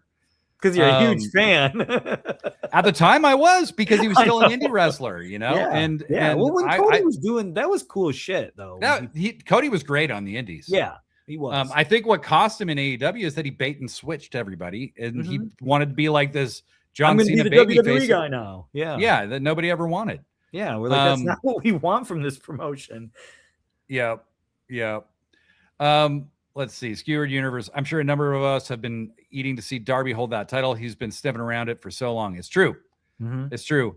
Ospreay versus Darby could actually be a great match. I mean, it could. It could. That's why I thought there might be the faintest possibility that Kenny would win and face Ospreay at All In to close up their trilogy, Billy, I think Darby and MJF need a longer drawn out feud. Their characters work so well. He has that creepy vibe, and MJF refers to himself as the devil. It's very true. Yeah. I mean, they've how long have they been kind of Like, when did the first headlock takeover thing happen? That happened it was at Full Gear like 2022 or so 2021. They've been kind of like dancing for that long. That's interesting. 2021, yeah. So they faced each other in a singles match, and I remember that was the first time I ever saw MJF do that power bomb knee into his knee thing that he does. And they had just a fucking great opening match. That's at cool. Full Gear. But MJF hit him with the ring and pinned him with the headlock takeover. And you could keep going. These guys don't have to end it Wednesday or Double or Nothing or whatever. I mean, that's the rest of their careers. Is Darby one of the pillars? Yes. Okay. Look, I think the pillar thing was dumb to begin with. Dude, it was so fucking stupid. So this company's existed for 1 year and we're going to name our 4 pillars. Yeah. Yeah. You know, I get it was based on I get it was based on All Japan and stuff, but I get it too. But you establish that over time. You know what I mean? Like, I don't know. Well, look at Sammy. I mean, Sammy is in exactly. That's why sometimes. You wait. So anyway, so Darby wins, beats Andrade. And then I think the handshake. And then we have Cope and Christian versus FTR. And then, and I was excited to be in the crowd for this because it's in Canada. You know, both these guys, like Cope's entrance was insane. The pop was so big. And you know, the Dorks sing the song, which I don't like that song myself, but it's a good wrestling entrance song. That song used to always play on a loop when I would play like the WWE games, because I wasn't watching the show. I missed most of his. I only saw a little teeny bit of like his big heyday run, but it would always come up, and I didn't know it was his song for the longest time, and I was like, oh, this is kind of a good song. This is catchy, and I'd find myself singing it, not realizing, and then tuning in again, and it's like, oh, it's Edge's song. That's cool. Yeah. I don't mind when people sing it. It's fine. FTR comes out with Stokely, and the crowd is very anti-FTR. There were people chanting just straight up Canada, Canada. And they were singing "Oh Canada" at one point, weren't they? They sang "Oh Canada." Yeah, during when the match first started, they were singing "Oh Canada." I'm like, Matt and I had made a joke about chanting USA during the MJF versus Kenny match, and when they sung "Oh Canada," we're like, yeah, we're not even going to try that. No, we're going to get we're killed. not even going to try that. And you know, it's a good match. They have a really good match. I will say Adam Copeland's work, when you can see it up close, is so good. Like his punches look great. Like he's so fundamentally sound at everything. I already know Christian is, you know, I haven't seen Copeland live in any really significant capacity. Dude, I don't think I've seen him live since he was a vampire. Yeah. Like, for real. He has aged into a fucking Boogie Woogie Man Jimmy Valiant body though, man. Holy cow. Like, just lanky and shit. Like, so you're saying he's only got 20 years left in the business? And he's gonna start breathing really heavily all the time, wearing that mask. His hair's all fucking fried like the Boogie Woogie Man too. Yeah, totally. But yeah, Copeland always surprises me. I'm not like a huge that's weird. Are you aware that you just did that with the camera? Anyway, Copeland is I've never been like a huge fan, but the dude's good. And he's so Blade's off. There you go. Now you're back. What happened? I don't know. But I'm back. It was just me on the screen. Anyway, Cope is fine. I mean, I'm not like, if he was gone tomorrow, I'd be fine. I wouldn't care, but I do like seeing, you know. Yeah. And so I think that I very much expected them to win the tag titles. And now it feels like more like they're going to be building to a triple threat of some type between Cope, Christian, FTR, and the Bucks. Like if there was maybe like a sitting device and then like a climbing device and then maybe like something that you could put things on. Would you think they would do that? Like a chair? I'm thinking like a stepping stool, an ottoman, and a folding table. Okay. You know? Okay. Something like that. Yeah. I'm thinking like I was honestly thinking like step ladder. Yeah. Shelf. And porta potty, or not porta potty, squatty potty. Yeah. You know what? If you ever, by the way, and you guys can use this idea if you want, I'm never going to use it. If you could make, if I was ever going to have my version of the squatty potty, I would call it a turd stool. You could, like a toadstool, but it would be a turd like stool. Who the fuck is going to use that? Like a you different can use version this of if this you want. it's like, got a more, it's a charming name. Turd stool. A turd stool. Jesus Christ. Like a toadstool. It's a turd White stool. Podcast guys. Anyway. That's how many make million. But yes, do you think that Edge and Christian can do that? I don't know. I really don't like know. They're old. I mean, like Christian looks like he could probably have one big crazy match, but Edge looks like kind of scary sometimes, dude. Like he looked great live. I will say that. He does. He just like, maybe it's because he's just like a dude with like no body fat or something. Like there's just times where I'm just like, I don't think you could do a fucking spear off of a ladder, you know? Maybe he could. I don't know. Who am I to say no? Yeah. And then Fuck You Mama 2 times says Copeland got busted open the hard way. He sure did. That's what I thought. So yeah, they were doing that spot where they're like holding onto the belts and, you know, playing tug of war with the belt. And then Wheeler ends up smashing Cope in the face.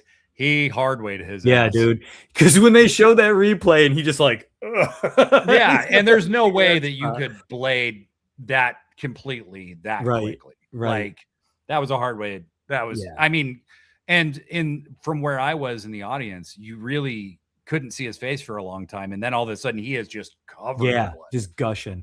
Also, brewery line, yes, it would be shaped like a mushroom. I guess I didn't put that. The turd stool. The turd stool. Yeah. It would kind of appeal to like kind of like old hippies and stuff. Maybe you need help pooping. But anyway. Old hippies that need help pooping. Old hippies. Is that our demo? Is that our demo that we need to nail down? I thought that what do I have here? Dax going for the kill shot, only for the Christian to reverse the fake kill shot into the real kill shot. The real one. That was a nice little spot. That was cool. Yeah, the FTR trigger into the double spear was cool. A lot of fake outs. Like it was I like that match. Well, and the Bucks mockery, definitely is foreshadowing something. Yeah. So I think it is going to probably be a TLC type match. I mean, Skewered Universe says bookcases, step stools, and bean bags because they're old. yeah. I mean, honestly, beanbag match would not be bad. Cool. Billy's in the chat quoting Foreigner, and I support. I love Foreigner, so I'm all about it. I'm fine with Foreigner. I for a long time did not like Foreigner, but I've come around to just like it's like they're fine. Look, cool. It's corny. Mm-hmm. Not all of it's good. Right. In fact, some of it's laughably bad. But the shit that hits hard. Lou Graham's got a good voice, and when I saw him solo one time. Did he? So that's where I'm going. A lot of people went solo and they had one hit song and it was an okay song. That motherfucker did Midnight Blue. And like that, my God, that fucking song is cool. If you don't know it, you should listen to it, but don't listen to it now. Go get in your car, put all the windows down and crank it up as loud as you possibly can. It's a great song. It's a great fucking song. Yeah. Anyway, well, I saw him at a casino with my dad. Did he do it? And he did Midnight Blue. That was his encore. He did it like 4 times. Yeah, I think he did it like more than once. That and I Want to Know What Love Is just over and over. Yes. Skewer Universe says, I've been waiting for a host like you. I've been waiting. I love that song. Oh my God. It's so corny, but the synths. It's of its era. I mean, it's of its era. Yeah. Lou Graham is like, holy shit, what a great vocalist. He's got a great voice. I mean, yeah. And then they replaced him and just got a guy who sounds exactly like him. Yeah, that's what they do. That's what they do. All right. So Christian gets ejected. I just took the moment to read the chat. Yeah, Billy. My grandparents had a little porta potty in the back of their van and made us use it on vacation when I was a young child. But it's the next part. It was gross. I actually shit my pants in Wyoming, but I was like 6, so it doesn't count. Yeah. So, Woo! This is what kind of wait till Pro Wrestling Forever starts, because it's going to be even more of this. It's just going to be a lot of shared pants shitting experience. Wow. Thanks, Billy. Your vulnerability really touched me. So I don't want to talk about that match anymore. It was a good match though, and it was a good match. And Christian gets only tagged in one time. Yeah, he gets the shit beaten out of him. Then he gets thrown over the table, like totally taken out. And it's Copeland versus the two of them by themselves. And no Beth. Everybody thought Beth Phoenix would be coming back. I thought Beth was going to come out, especially it's in Canada. Come on. I thought that's when she was going to come out. Yeah. And so Cope's by himself. And eventually it just gets to be too much. He takes the shatter machine and he's done. And I really couldn't believe it. I was shocked. And it was because it was basically a clean win. I mean, it wasn't like, right? There wasn't any huge amounts of chicanery, was there? Cheating? No, I mean he did get hit with the fucking belt the hard way. But no, not anything too crazy. There was one moment where Stokely interfered and the refs definitely saw him, but had to pretend like they didn't. I'm not sure if they caught that on camera, but I saw it happen. I don't remember. Yeah. Blair Line says they did bust him open hard way with the belt. That is slightly against the rules. Oh, well, no, but you know what I mean? Like where it's like played out, where it's like there's cheating and then there's wrestling cheating, and wrestling cheating is like, well, of course the bad guys are always going to cheat a little bit, but then there's like super blatant storyline, like digging in a referee's pocket for a ring cheating. You know what I mean? There's different levels of cheating in wrestling. So, my opinion. So then, there is. So then the air totally went out of that place when Edge got picked. Yeah, I bet. Were people booing really badly? Because they went to a video package after that, right? They went to a video package and they weren't booing too much. It just, you could tell people were really shocked. I mean, I think people really expected them to win.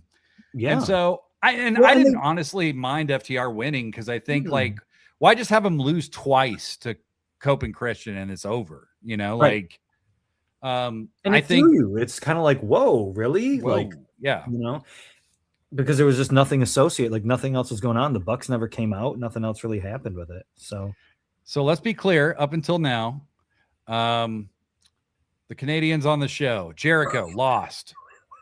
Copeland and Cage lost. Next is the Casino Gauntlet. Wait a minute. Did a McMahon book this show? Everybody lost in their hometown. Right. I know. Actually, the guy from the Vancouver area won. Everybody else is like from Toronto or Winnipeg. Well, they all looked good on Wednesday, which is on television, which by my theory of the 0 hour means that that's more important. Right? So those Wednesday wins were where it was at. So the Casino Gauntlet, I thought this is one of the better ones they've ever done. And what I liked about it is they picked a certain type of guy to just do it with. Like instead of mixing like big brutish guys with high flyers and all that shit, they're like, we're going to put all the crazy motherfuckers in the match. And like the biggest dude in the match was like Roosh, Claudio. Maybe. And they, no, Claudio wasn't in it. I'm sorry. No, Claudio wasn't in it. The rest of them were. Right. Yuta was in it. Daniel Garcia was in it. Roosh probably was the biggest guy.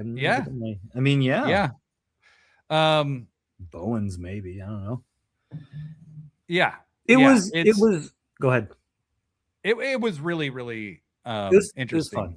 Yeah, I thought it was one of my favorite matches of the night, actually. Go ahead. It was one of my favorite. I think it had the biggest feel-good moment of the night as well for me. Bandito did another one of those deadlift 21 plexes to Ciampa. Mm-hmm. We saw Bandito and El Clone go at it.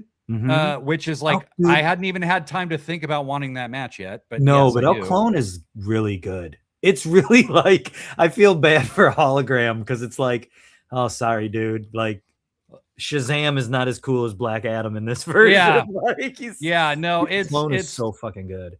He's so great. And when he took off the visor and his face is painted underneath, it like makes it look kind of gross. Like it's like a little bit meaty, or like I don't know, just something was unsettling about it. And I liked that. That was cool. Like you look like a He-Man guy. That was cool. And I was the Mark up in the stands rooting for Bandito, even though he's already the Ring of Honor world champion. Yeah, I still wanted him to win. That was the first moment where I thought of you. Actually, I was like, "Oh, I wonder what Blade's thinking right now." And then I was kind of like, "Well, he could win it. I wouldn't have." Yeah, tired of double champs, but all my notes basically are just like, Bandito is number 3. Bandito wastes no time being awesome. Speedball's number 4. Speedball wastes no time being awesome. Like just every single fucking dude that comes in, it's like you came in and they gave you like 3 minutes to just go fucking buck nuts. Yeah. And that was really cool. Pac came in. That was cool. And then cool. Pac, and then Daniel Garcia comes in. And then by the time fucking Wheeler comes in and you're like, oh no, what are these guys going to do? That was fun though. It was cool. I was like, the guys that I didn't think Bandito was going to win. I like honestly did not believe he would. I was a little worried that he would, but I didn't think so. Yeah, they shouldn't be doing that. I think like they don't need to. There's no need. He doesn't need it. Yeah. So like Bandito, I didn't think was really going to win. The people that I realistically thought could win, Ciampa for sure. Mm-hmm. I thought how cool would it be for Roosh to have a TNT title run? Mm-hmm. That'd be fun. Pac with a TNT title run would be dope. Mm-hmm. That'd be a lot of fun. El Clone's just not ready for it yet. He hasn't been built up enough as a character. I think he's kind of in a holding pattern until Hologram comes back. Yeah. I wouldn't have been shocked if Bowens would have won it.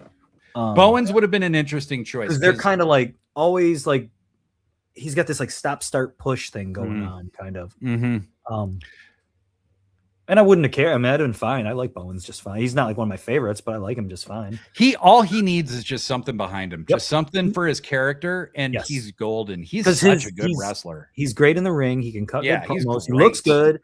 Yeah, he's got fucking Jane's Addiction for his theme song. Yeah, There's just I don't know what it is, but there's one thing he's missing, and whenever he finds it, yeah, there you go. Anthony Bowens is the only one with no.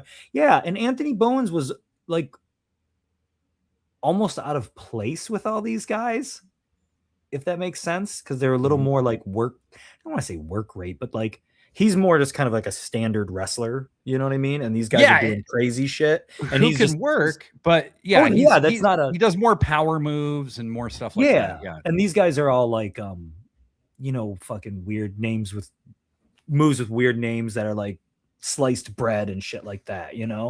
Bowens is like a wrestler. It's like a wrestler. Stewart Universe uttering blasphemy in the chat here. Imagine Wheeler Yuta with the TNT that'd be title. Fine. That would be fine. I'm a Wheeler Yuta guy. Yeah. I like Wheeler. I just wouldn't want to put it on any Death Riders right now. No. You know what I mean? I think there's a change coming to the Death Riders shortly. There needs to be.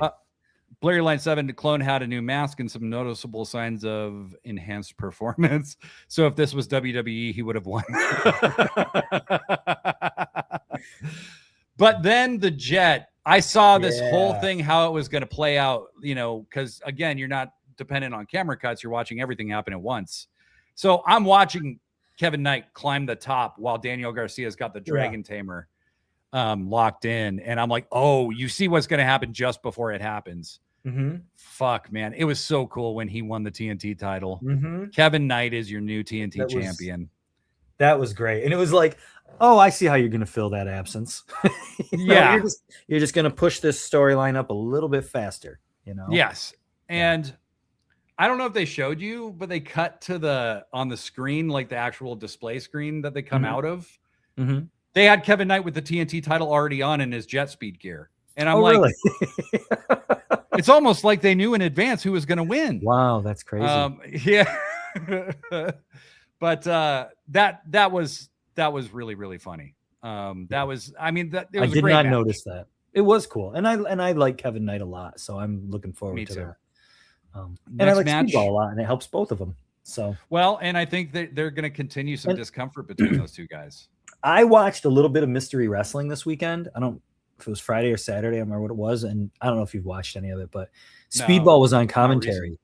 Oh, and was he? Like, dude, he is really funny. Like I didn't know what to expect at all. And yeah, he's just really good. He's really, really funny on commentary. I would totally recommend people check it out. Speedball Mike Bailey should come on this show. He probably should. He should. He should. I have a video of Speedball Mike Bailey saying hi to my son, who was in the front row. He was like, he's like, tussling with somebody because it was a wrestling match. And he like stops and looks right at him and was like, hey man, thanks. He's really nice. We met him. He was really cool. That's cool. Yeah, I'm a fan. Yeah. Next up, Tekla versus Jamie Hayter. I liked that Windsor was like, your turn, mate. Like, right. And she get him. Ties a little scarf on and shit. I was cool. I didn't hear everything that they were saying because I was telling my wife goodnight because she was going to bed. Okay, but not your children, right? No, my fuck them. They were already. Yeah. Hopefully they were already in bed. All right. Okay. But no, I was telling her goodnight. Okay. So no, I didn't hear what that. they said at that moment. Go on. Okay. So, she walks out to the ring. Jamie's gear is very sparkly in person. Like there's sparkles just happening constantly. And it's pretty cool. And then Tekla comes out. And they do the riser thing for the oh my god, such a fucking badass entrance. Yeah, the music is just like breakneck shit. And Tekla is literally like this short, gorgeous psychopath. Like she's so intimidating. I mean, really, like, and I just thought this match felt like a fight.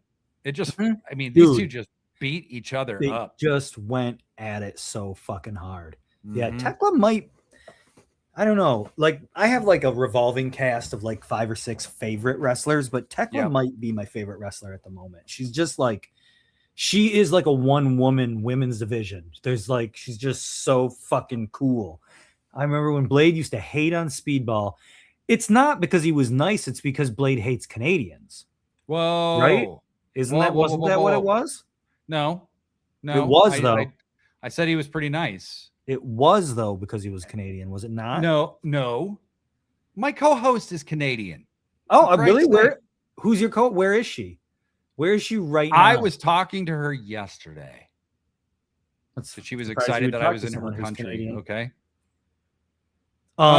Something else I really love is that Tekla has been wearing that fur coat now, and it makes her look like a tarantula, like how tarantulas are all hairy and shit. Yes. One added layer of how fucking cool she is. She is just like so. I have a lot of notes about how Tekla is cool the way that Roddy Piper or Darby Allin or Sting is cool. She is like Luna and John Moxley combined. Yeah, oh, that's great. That's a really good one. Al pointed out the Luna thing, and I hadn't thought of it before. I'm like, fuck, that's really good. All right. And hey, BJ. But she's got like, how Mox is always doing that shit. And she does too. She's just like, she's always just fucking in your face and making fun of you and shit. And like, but she's tough. She's just super cool. She's so fucking badass. Like there's another thing in my notes about Tekla. So is like, she'll like have Jamie Hayter in a hold. And then she'll be like making eye contact with the ref, and she'll be like, yeah, and you're like, God, she's so creepy. Yeah. Billy says Anthony Bowens to me seems like the default wrestler on your video game, but you gave him all the awesome moves. I don't know what it is, and I hope he finds it. Me too. He's that far away from hitting. He is so close, and once he adds that little missing component, he's there. And maybe I don't know. Maybe that component would have been. Because he just did something recently where he said something about like how not everything he's wanted to do has hit on all cylinders. Maybe getting away from the Acclaimed is the best way. Like just it's wrapped up, it's gone, push it away. Stop calling any of your moves mollywop. That's also not a really. That needs to stop. Thing. Yeah, that's immediately. Yeah, immediately. That's like something like, oh, did your grandma name your move for you? Like, yeah, no, that's dumb. Sorry, Antoine. Instead of mocking me, which he'll get to shortly, it was because he's saying Speedball was way too nice. I'm gonna back my guy. And then says Tekla looks like a pimpette. True. My cousin Tony's in the chat. Fuck. Cool. Final Destination. Pac should have won the TNT title, if you ask me. I mean, I love Pac. I would love to see Pac with the TNT title reign. I always had him as my TNT champion in Fight Forever, the video game. Yeah. He was kind of my guy I kept going back to for the TNT Pac's title. good in that game, too. He is, yeah. He's also a good wrestler in real life. I said, he's in a bad mood because he wasn't wearing knee pads. Dude. I'm like, oh, shit. And then Tekla does that she does that spider thing. And then Hayter like reversed it into the tombstone pile driver. That was cool. Jamie Hayter's cool. She's you're always going to get a good match with Jamie Hayter. So Jamie's great. Perfect. Yeah. And she got a huge pop when she came out. I did notice the crowd die a little bit during the match. I'm not sure what that's about because they're both over. I mean, I think that's, again, you could have shaved a match completely off the main show, had a talking segment that could have been that pit stop for people so that they weren't dead by the time they but they came up by the end of the match. They had come up again. And then Tekla wins by cheating, and I love it. It was and great. Just grabbing the rope. And she did the spider thing too while she grabbed the rope. That was a nice touch. It was like a branded cheat. That was great. That was great. So yeah, BJ Dixon says, I loved seeing Kevin Knight win last night. That honestly made my night. It was absolutely one of the best parts of the entire show for me. Like seeing him get to like his eyes wide open, just like so happy. And it's nice too, because, I say this week after week after week, AEW takes a long time to do things. And it's not a criticism. They just do. I like it that way, but seeing Kevin Knight just get that fucking belt, it was a shocker. I did not expect to see it happen. So yeah, push that guy to the fucking moon, dude. I remember seeing the people in the ring and thinking, who could realistically win? I don't think Danny Garcia is going to win. I don't think Yuta's going to win. And I was eliminating people, and the people I came up with were like Ciampa. That's who I thought would win. I thought it would be Ciampa or one of the guys from Jet Speed is what I thought. Okay. And you were right. Because I thought, these are the people who've been getting promo time. They've been getting like character development, Billy says, I mean, take your mid-card guys that are good and elevate them without a ceiling. Who would have thought that could be cool? Yeah, totally. Right? Unbelievable, right? Unbelievable. Final Destination says, you think Hayter will ever get another run as champ? Yes, but I think she's in a tag team right now. Yeah. She's young. She's still very young. And I would say between the Brawling Birds and Divine Dominion, I mean, that's a tag team epic rivalry. Yeah, waiting to go happen for a little while. Those are your signature teams. You know what I mean? I have to say, I really like Jamie. I want to see her be the world champion again, and she will be. I'm positive. Yeah, when she was champ, I was really happy with that. Yep. I would like to see there be, and again, this might require putting more than one match on every Wednesday, but like I would like to see a women's tag feud that doesn't involve the titles at some point. Yeah. You know what I mean? Well, and whatever. We'll get there. On Collision, they kind of tease something that Harley and maybe Mina would be doing something together. Okay. And because they're both kind of the leftover of their partner, right? Like Tony's gone, and so is Willow's. Chris doesn't want to team with Harley, and and then they're also teaming Sheeta with Statlander. So I think that's also interesting. So yeah, there's more coming. So yeah, so Blurry Line 7 calls it out. Yes, I think the Brawling Birds versus the Divine Dominion is Demolition versus Road Warriors type shit. Exactly. It's They're just versus Doom kind of shit. Exactly. Just dominance versus dominance. Right. Every wrestling fan loves that kind of shit. So Tekla sneaks a win. I love that Tekla always cheats. And she doesn't cheat the same way every time. Right. And it's always just like grabbing the rope or just like some minor little weird cheating thing. Yes. So the next match, was, in my opinion, maybe the best match of the night. Will Ospreay versus Jon Moxley. I loved this match because it was just, Matt and I were talking, and we were watching New Japan together 7 years ago. We were roommates during the pandemic and stuff. So we watched a lot of New Japan together. And we were just talking about how like amazing it is to watch Will Ospreay go from being like Fletcher was a few years ago, this skinny kid, to being this grown ass man that is like got a Street Fighter almost vibe to him, you know? And when he hits Mox right at the beginning, at the very second the bell rang with the hidden blade, and for like 5 minutes, Moxley is just on his ass, and he keeps going, how much time do I have? Good. It was great. I thought this match had everything. It was extremely physical. And I love that Will lost. I think that was good booking, because Will is going to learn something from this. Like blind rage, you can't be a champion with blind rage. Right. Because you have to be thinking. He wasn't thinking. I mean, that was the whole thing, was even getting the title shot was only so that he could be alone with him.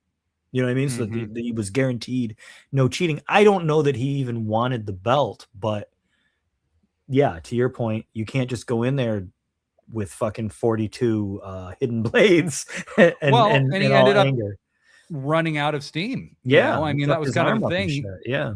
And I'm not sure how much they caught of this on camera. And this match is so hard to describe. I mean, I guess I'll just say Moxley fucking pile drives his ass on the stairs. Yeah, like, that was scary. Sideways. Like, that was crazy. Yeah. But, Will, after he loses, Will is on the mat, like reaching for Moxley still, like, and he's almost like crying. Like, he's so upset that he didn't get his revenge. And I have not seen Jon Moxley brutalized by somebody like that before, ever. Just somebody absolutely. Yeah, the first few minutes was just all violence against him. Yeah. Yeah. And Will Ospreay, his potential is limitless. It really is limitless. Like, this guy can be anything he wants to be. And I think they should strap him up this year. I think putting the title on him at All In would be, he's already one of your very top guys. Just do it.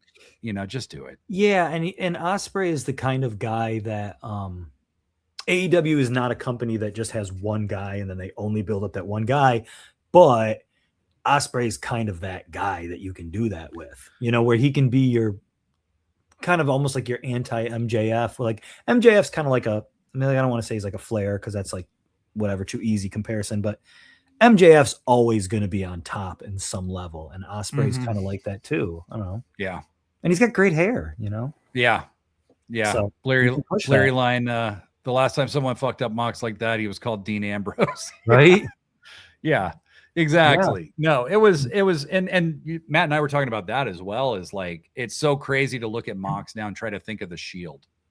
Right? Like, it doesn't even make sense. The guy, he's not even my favorite type of wrestler. Like, yeah.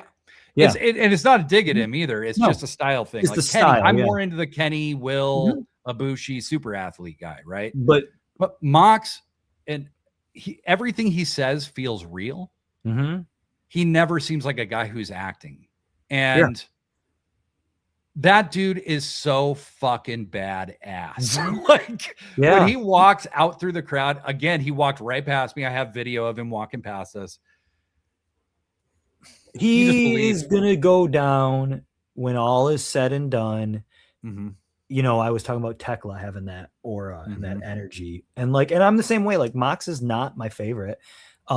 He's not, that type of guy is not my favorite type of guy. Right. But on the other hand, like, he's going to go down with a fucking Bruiser Brody or Terry Funk or whoever it may be, where it's just like, that motherfucker's badass. He could, and I always say, like, you could take Mox and put him in 1978 and he would work. You know what I mean? Somehow Jon Moxley is like, and I've never thought that he was a ripoff, so don't think I'm saying this, but like he's more Stone Cold than Stone Cold even was.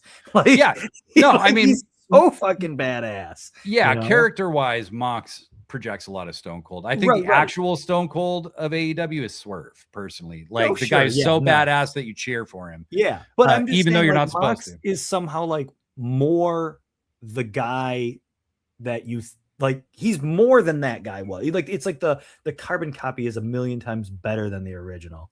I agree. He's the improved 21st century version of Stone Cold. I mean, whatever. That's a different. That's a whole different topic we can get into. That's a pro wrestling forever topic. Yes, it is. Blurry Line 7 Mox is a mix of funk and Stone Cold. I agree. I agree with that. Throw that BJ Dixon lineup. Yes, BJ Dixon. That's what I was trying to get at. Yeah. Brand ambassador. Is the character that children and everyone believes in. He'll be a great brand ambassador. Yes, he will. Yeah. He will. And I think he's a guy that you can build your entire company around for years to come.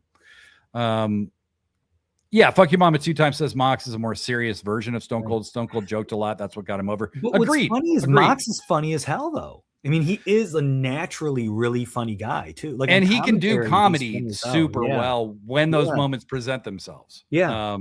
He's a very physical actor. He's like, I mean, earlier I said the Bucks, I compared him to Three Stooges or something. And he's kind of in that vein where every movement, everything he does is projecting his story or his character. Well, you can, I can like walk and like, who I'm impersonating just by my walk. You know what I mean? Like it's the shoulders thing, like that he does. Oh, he's kind of doing that neck business because his neck's a little sore because he got in a fight last night, Or he's just stretching out to get limber to kill somebody, like he really is. BJ Dixon says Mox is more Foley and funk, in my opinion. I can see that too. Yeah. And Foley is deeply influenced by funk. So, it's it's really, I think all of that is apt.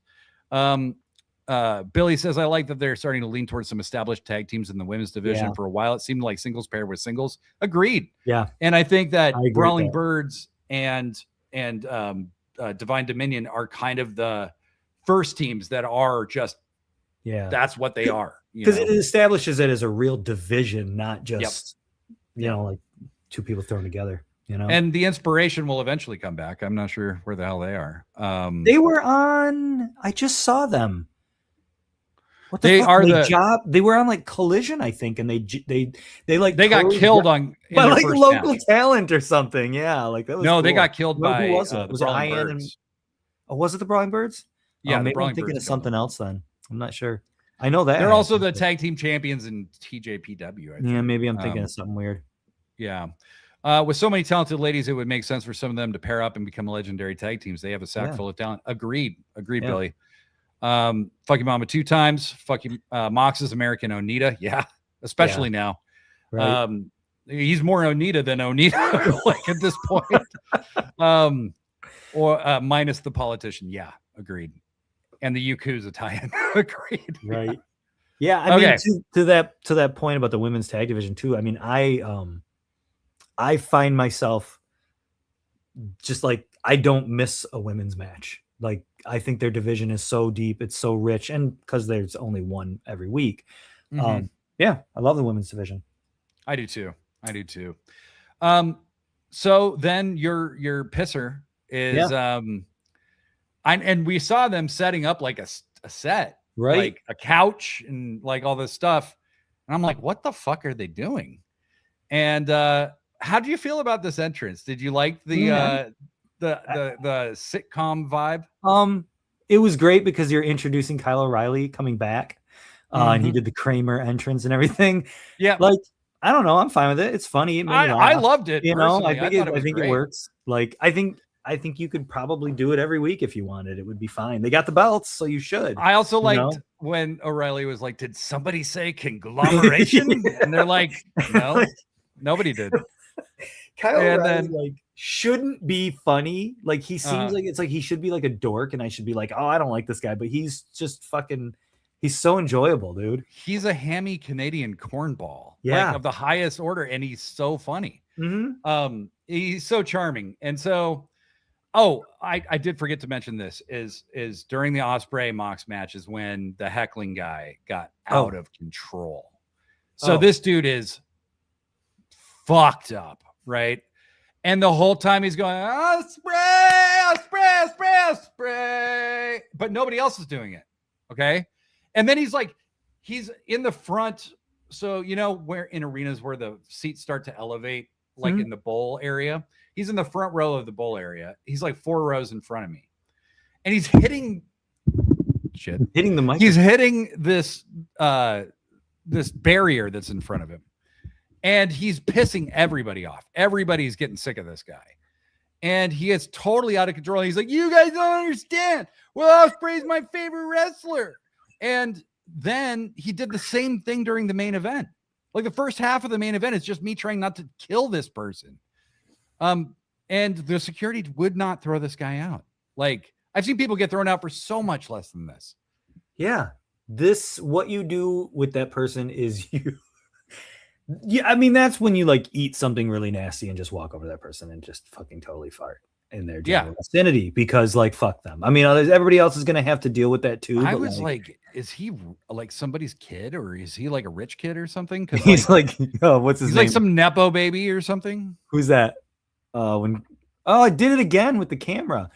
When Chris Farley was that like kid at all those baseball games and he was super irritating and he was like the one guy's son. Anyway. Fix the camera. It's weird. Thank you. What's happening? A real bastard right now. What's that? I had a self-inflicted technical difficulty. Did you hit the microphone again? Oh no, it was worse. Anyway, no, I disappeared from the stream again and then I came back. So anyway, yeah, this guy here gets it. Ospreay's his favorite wrestler. But Ospreay is his favorite wrestler. He literally said that during the MJF thing because one guy was like, seriously, dude, if you don't shut the fuck up, I'm going to fucking beat your fucking ass. And this guy's like, yeah, but MJF's my favorite wrestler. This wasn't a kid. This was like a grown man. Oh, yeah. And he had a bunch of people with him who sometimes it looked like they were trying to calm him down. And sometimes it looked like they were enabling it. It's just like one of the guys had a very obviously fake wig. It was a weird situation. Yeah. So don't be that guy. I'm sitting in my seats. The 2 seats that I bought that cost me $500 combined Canadian. So like $300 really, but like it's a lot of loonies. That's that's enough. I don't want to deal with that. Right. You know what I mean? So you just got to hold people accountable and throw them out, It was actually Don Callis undercover. So anyway, as most of us were pretty close to killing this man. I had fantasies of doing the like clipping his leg as he was leaving, just like throwing him down the concrete steps, hobbling him, just hobbling him. Yeah, exactly. So then there was that match with the dogs, and apparently Gabe Kidd is injured in this match at some point. He dislocated his shoulder. Yeah, and he's gonna be out for a little while. That fucking sucks. Indeterminate amount of time. Yeah. The dogs. The dogs are weird. What are the dogs doing right now? Well, I think they're getting fit into the scheme right now. And, they're making them look like a threat. I had said a while back, you don't need to make the trios title prestigious. And they're passing that belt around a lot. I think for the first year or so of the trios title, it was good to establish it as a real belt. If it would have been traded hands a lot right from the get-go, maybe that wouldn't have been as good. But now we're at a point where fuck it. Like it's a good story title. It pushes things forward, Yep. Or it does absolutely nothing and you just hold it for like 6 months and it doesn't mean anything for a little while till they need it to. And then that's fine too. Well, and that's kind of where it's been since the first 6 months. Since that best of 7 that they did with the Elite and Death Triangle, like it's basically just been like, you'll just hold it until we need you to defend it 6 months from now. Even when the Ops had it, they only defended it a few times. Right. So sometimes it's just good for everybody to look cool with a belt. And I think it's cool to have titles change hands. And so my psychology leading into that match was like, wait, they had Edge and Christian lose. That was the big Canadian win I was expecting. Mm-hmm. And then I thought after Moxley and Ospreay, the next match would be Kenny and MJF. And I'm like, oh, wait a minute. Kenny's going to be the conquering hero. And then I remembered that Kyle O'Reilly was coming back. And I was like, and he's Canadian. And he's from Vancouver. Right. They're going to have him win the fucking title to ease the blow of Kenny losing. And I was like, play fuck. It like a little guitar. Yep. Yep. That was cool. That was cool. Because his dad cool. He's cool. died very recently. Yeah, that's what they were saying. Yeah. So that's what those of us who couldn't afford to go to the show knew because we were watching commentary. Well, I not only could afford to go, I could only afford to go when I still had a job 3 weeks ago. Whatever. Yes. Not but you son of a bitch. Yeah. But you talked about my mom. I did. I said those trios belts have been passed around more than your mom. You did say that. And that's takes some I thought you were talking about the TNT title when you said that. Either way, I have never said anything like that about you. I did also on another occasion say it was good that your grandfather was dead so he couldn't see what you've become. So, I thought that was my dad that you said that about. I said it was your grandfather. So okay. Well, either or. That was before we knew each other as well as we do now too. That was like the next day. The next day I'm on like Blue Sky and somebody was like, I'm listening to a podcast and the one guy told the other guy that he's glad his dad is dead so he didn't have to see what he'd become. I'm like, oh my God, he's listening to our show. Yeah, he's quoting our show. Yeah. No, that was great. Blair Line says the trios title is a deeper insult because that's 3 men. Damn. Wow. All right. Don't just I'm sure your mom's a lovely woman. And somebody, I'm just gonna say Freebird rule, and you can just make up whatever joke you want, and like because I can't not take this opportunity. Okay, the main event. That's my guy. That's the main event. And Billy's in the fucking chat here. I'm texting him and I'm just like, this is a world title match. These are the 2 best wrestlers in the fucking world. And it's not just, the amazing moves at all. The moves are amazing and they're very good at the moves that they do, but like it's everything in between. It's every fucking step that these guys take. And it opens with a really cool entrance. Kenny's entrance. How was that live? Unbelievable.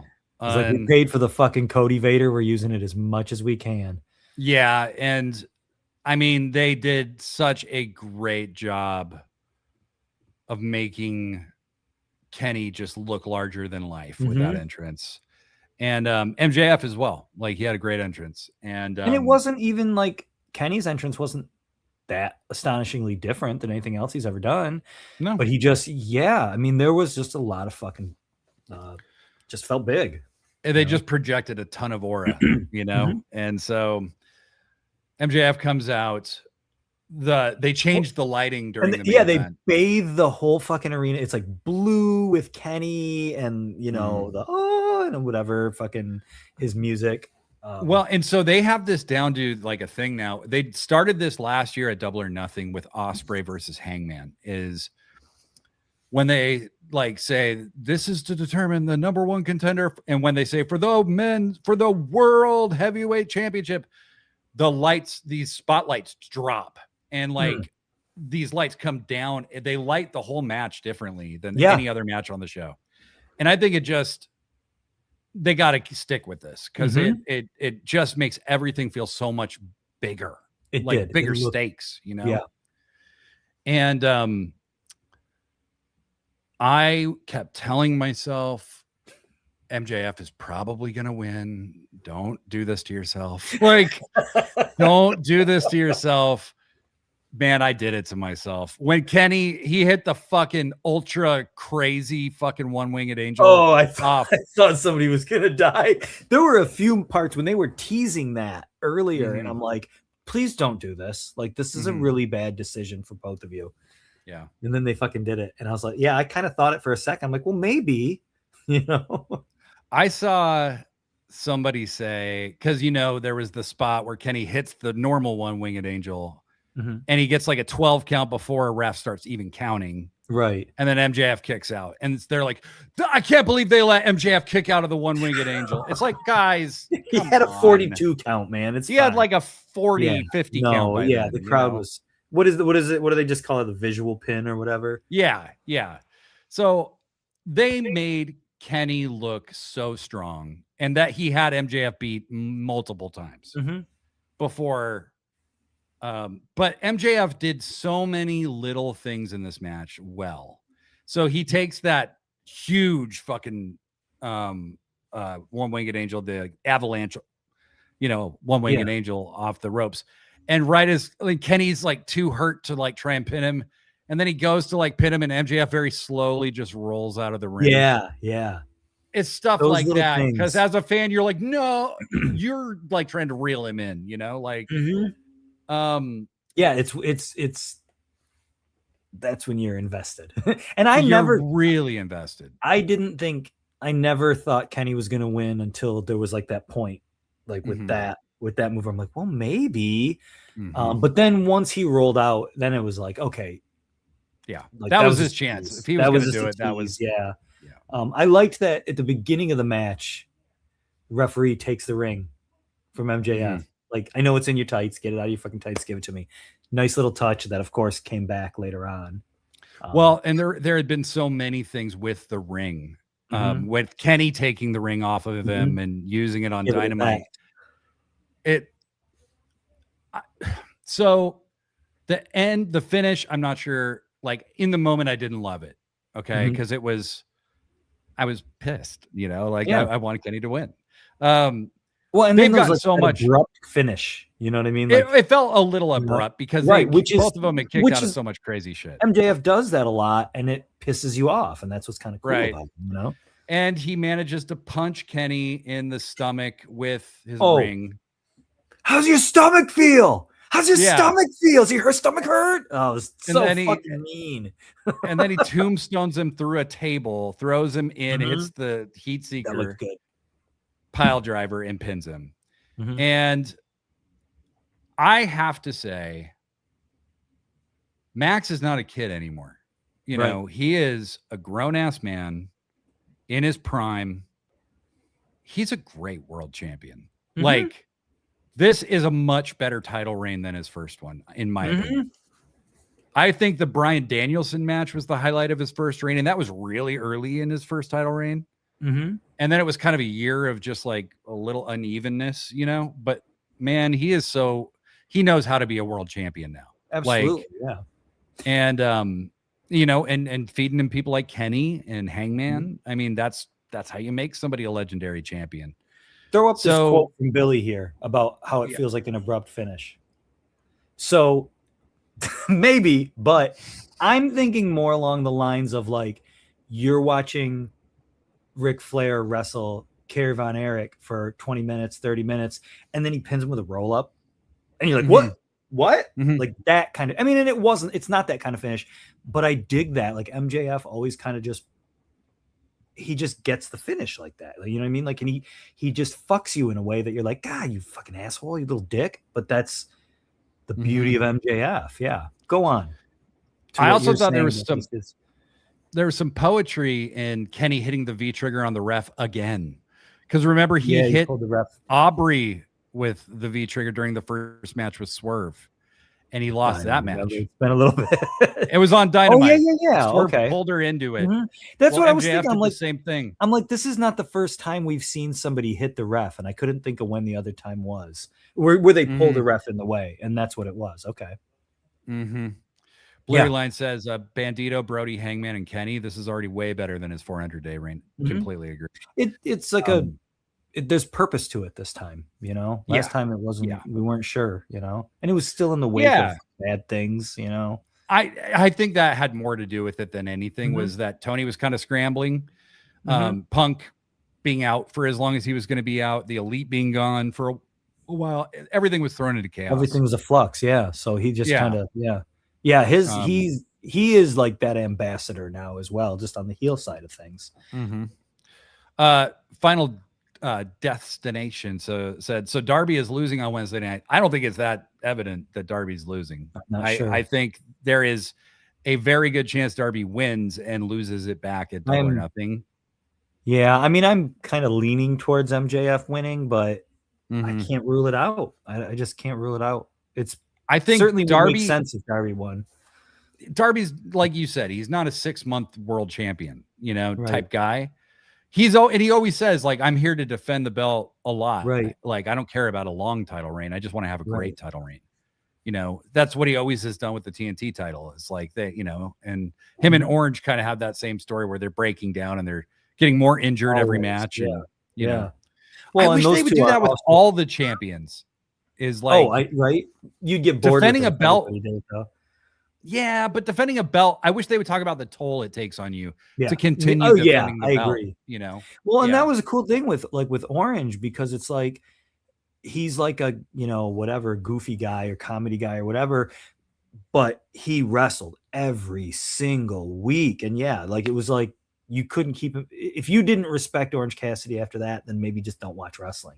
Yeah, totally. Like, and so I like those stories. Once Max is done with Darby, I want to see once Max is done with Swerve. Max versus Swerve. Maybe right now, though. I mean, they're both bad guys. So they're both heels. They're both heels. I don't think Kenny and Swerve are done.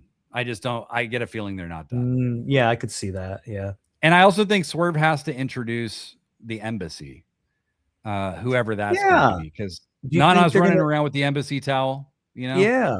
So are we doing that again? I think maybe the next time you see Swerve fight for a world title, it's against Will Ospreay.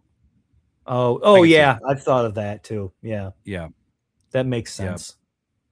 BJ Dixon, I want Darby to win on Wednesday. It'll be a good 6-week reign. I think it could be fantastic. And also, I want to be in the building when this happens. Right. And then at Double or Nothing, fucking kill him. I mean, not literally, but like just have him get obliterated. Because MJF is like, it's my fucking belt, Well, and it is a way to steal attention during WrestleMania. During it, I mean, let's be honest, it's like during a time where WWE is not strong right now. They are getting dragged every fucking day for something new. It's like the Trump administration, and some dumb shit is happening every day. Yeah, shock. Oh my god. But it also it's a narrow window, because it wouldn't seem weird and out of place either. You wouldn't, even though we're sitting here saying, oh, it takes some of the, energy away from WrestleMania week, but it wouldn't feel like that. You know what I mean? It wouldn't feel like this really obvious thing. Because they set this match up way in advance. Yeah, they've always been setting Darby up. What do we have here? But they said if you beat Andrade, you get a title shot. You get a shot, yeah. Yeah, so this was the plan a while ago, they're not hot-shotting it to Darby, No, absolutely not. They're going to just, so here's the other side of it, is that Darby just gets fucking slaughtered Wednesday and then makes his way, starts moving back up then. To the top of Mount AEW. Thank you, Billy. That's very poetic. He's a mountain climber, that one. So I walked out of this show crushed. I really did. And then on the drive home, I was like, no, that was a really good show. That was a really good show. I was crushed because Kenny's my guy. And it's that thing where it's like, you wish the timing was right, because I'd love for Kenny to just have one more reign. You know what I mean? Before he's done. Because I don't think he might, but and I don't know if he doesn't, that's fine too. But it's like you just wanted him to have that one more, and then no, he's not going to get it. Yeah. It felt like it did have that kind of last chance kind of feel to it. Yeah, for sure. You're doing it again. Here I am, star of the show. Wait, let me get at least. I feel like I just watched the Truman Show the other day, and I kind of feel like that's what I'm on right now. No, this mouse, I am going to throw it through the wall. It's the mouse. It is the mouse. All right. Blurry line. WWE are offering you a layup with one of the worst built manias of all time. Their prices are insane. They're part of the evil empire. This is when you grab headlines. Yeah. This is when you strike. And I do see Tony Khan like waging a little bit of like proxy war here and there.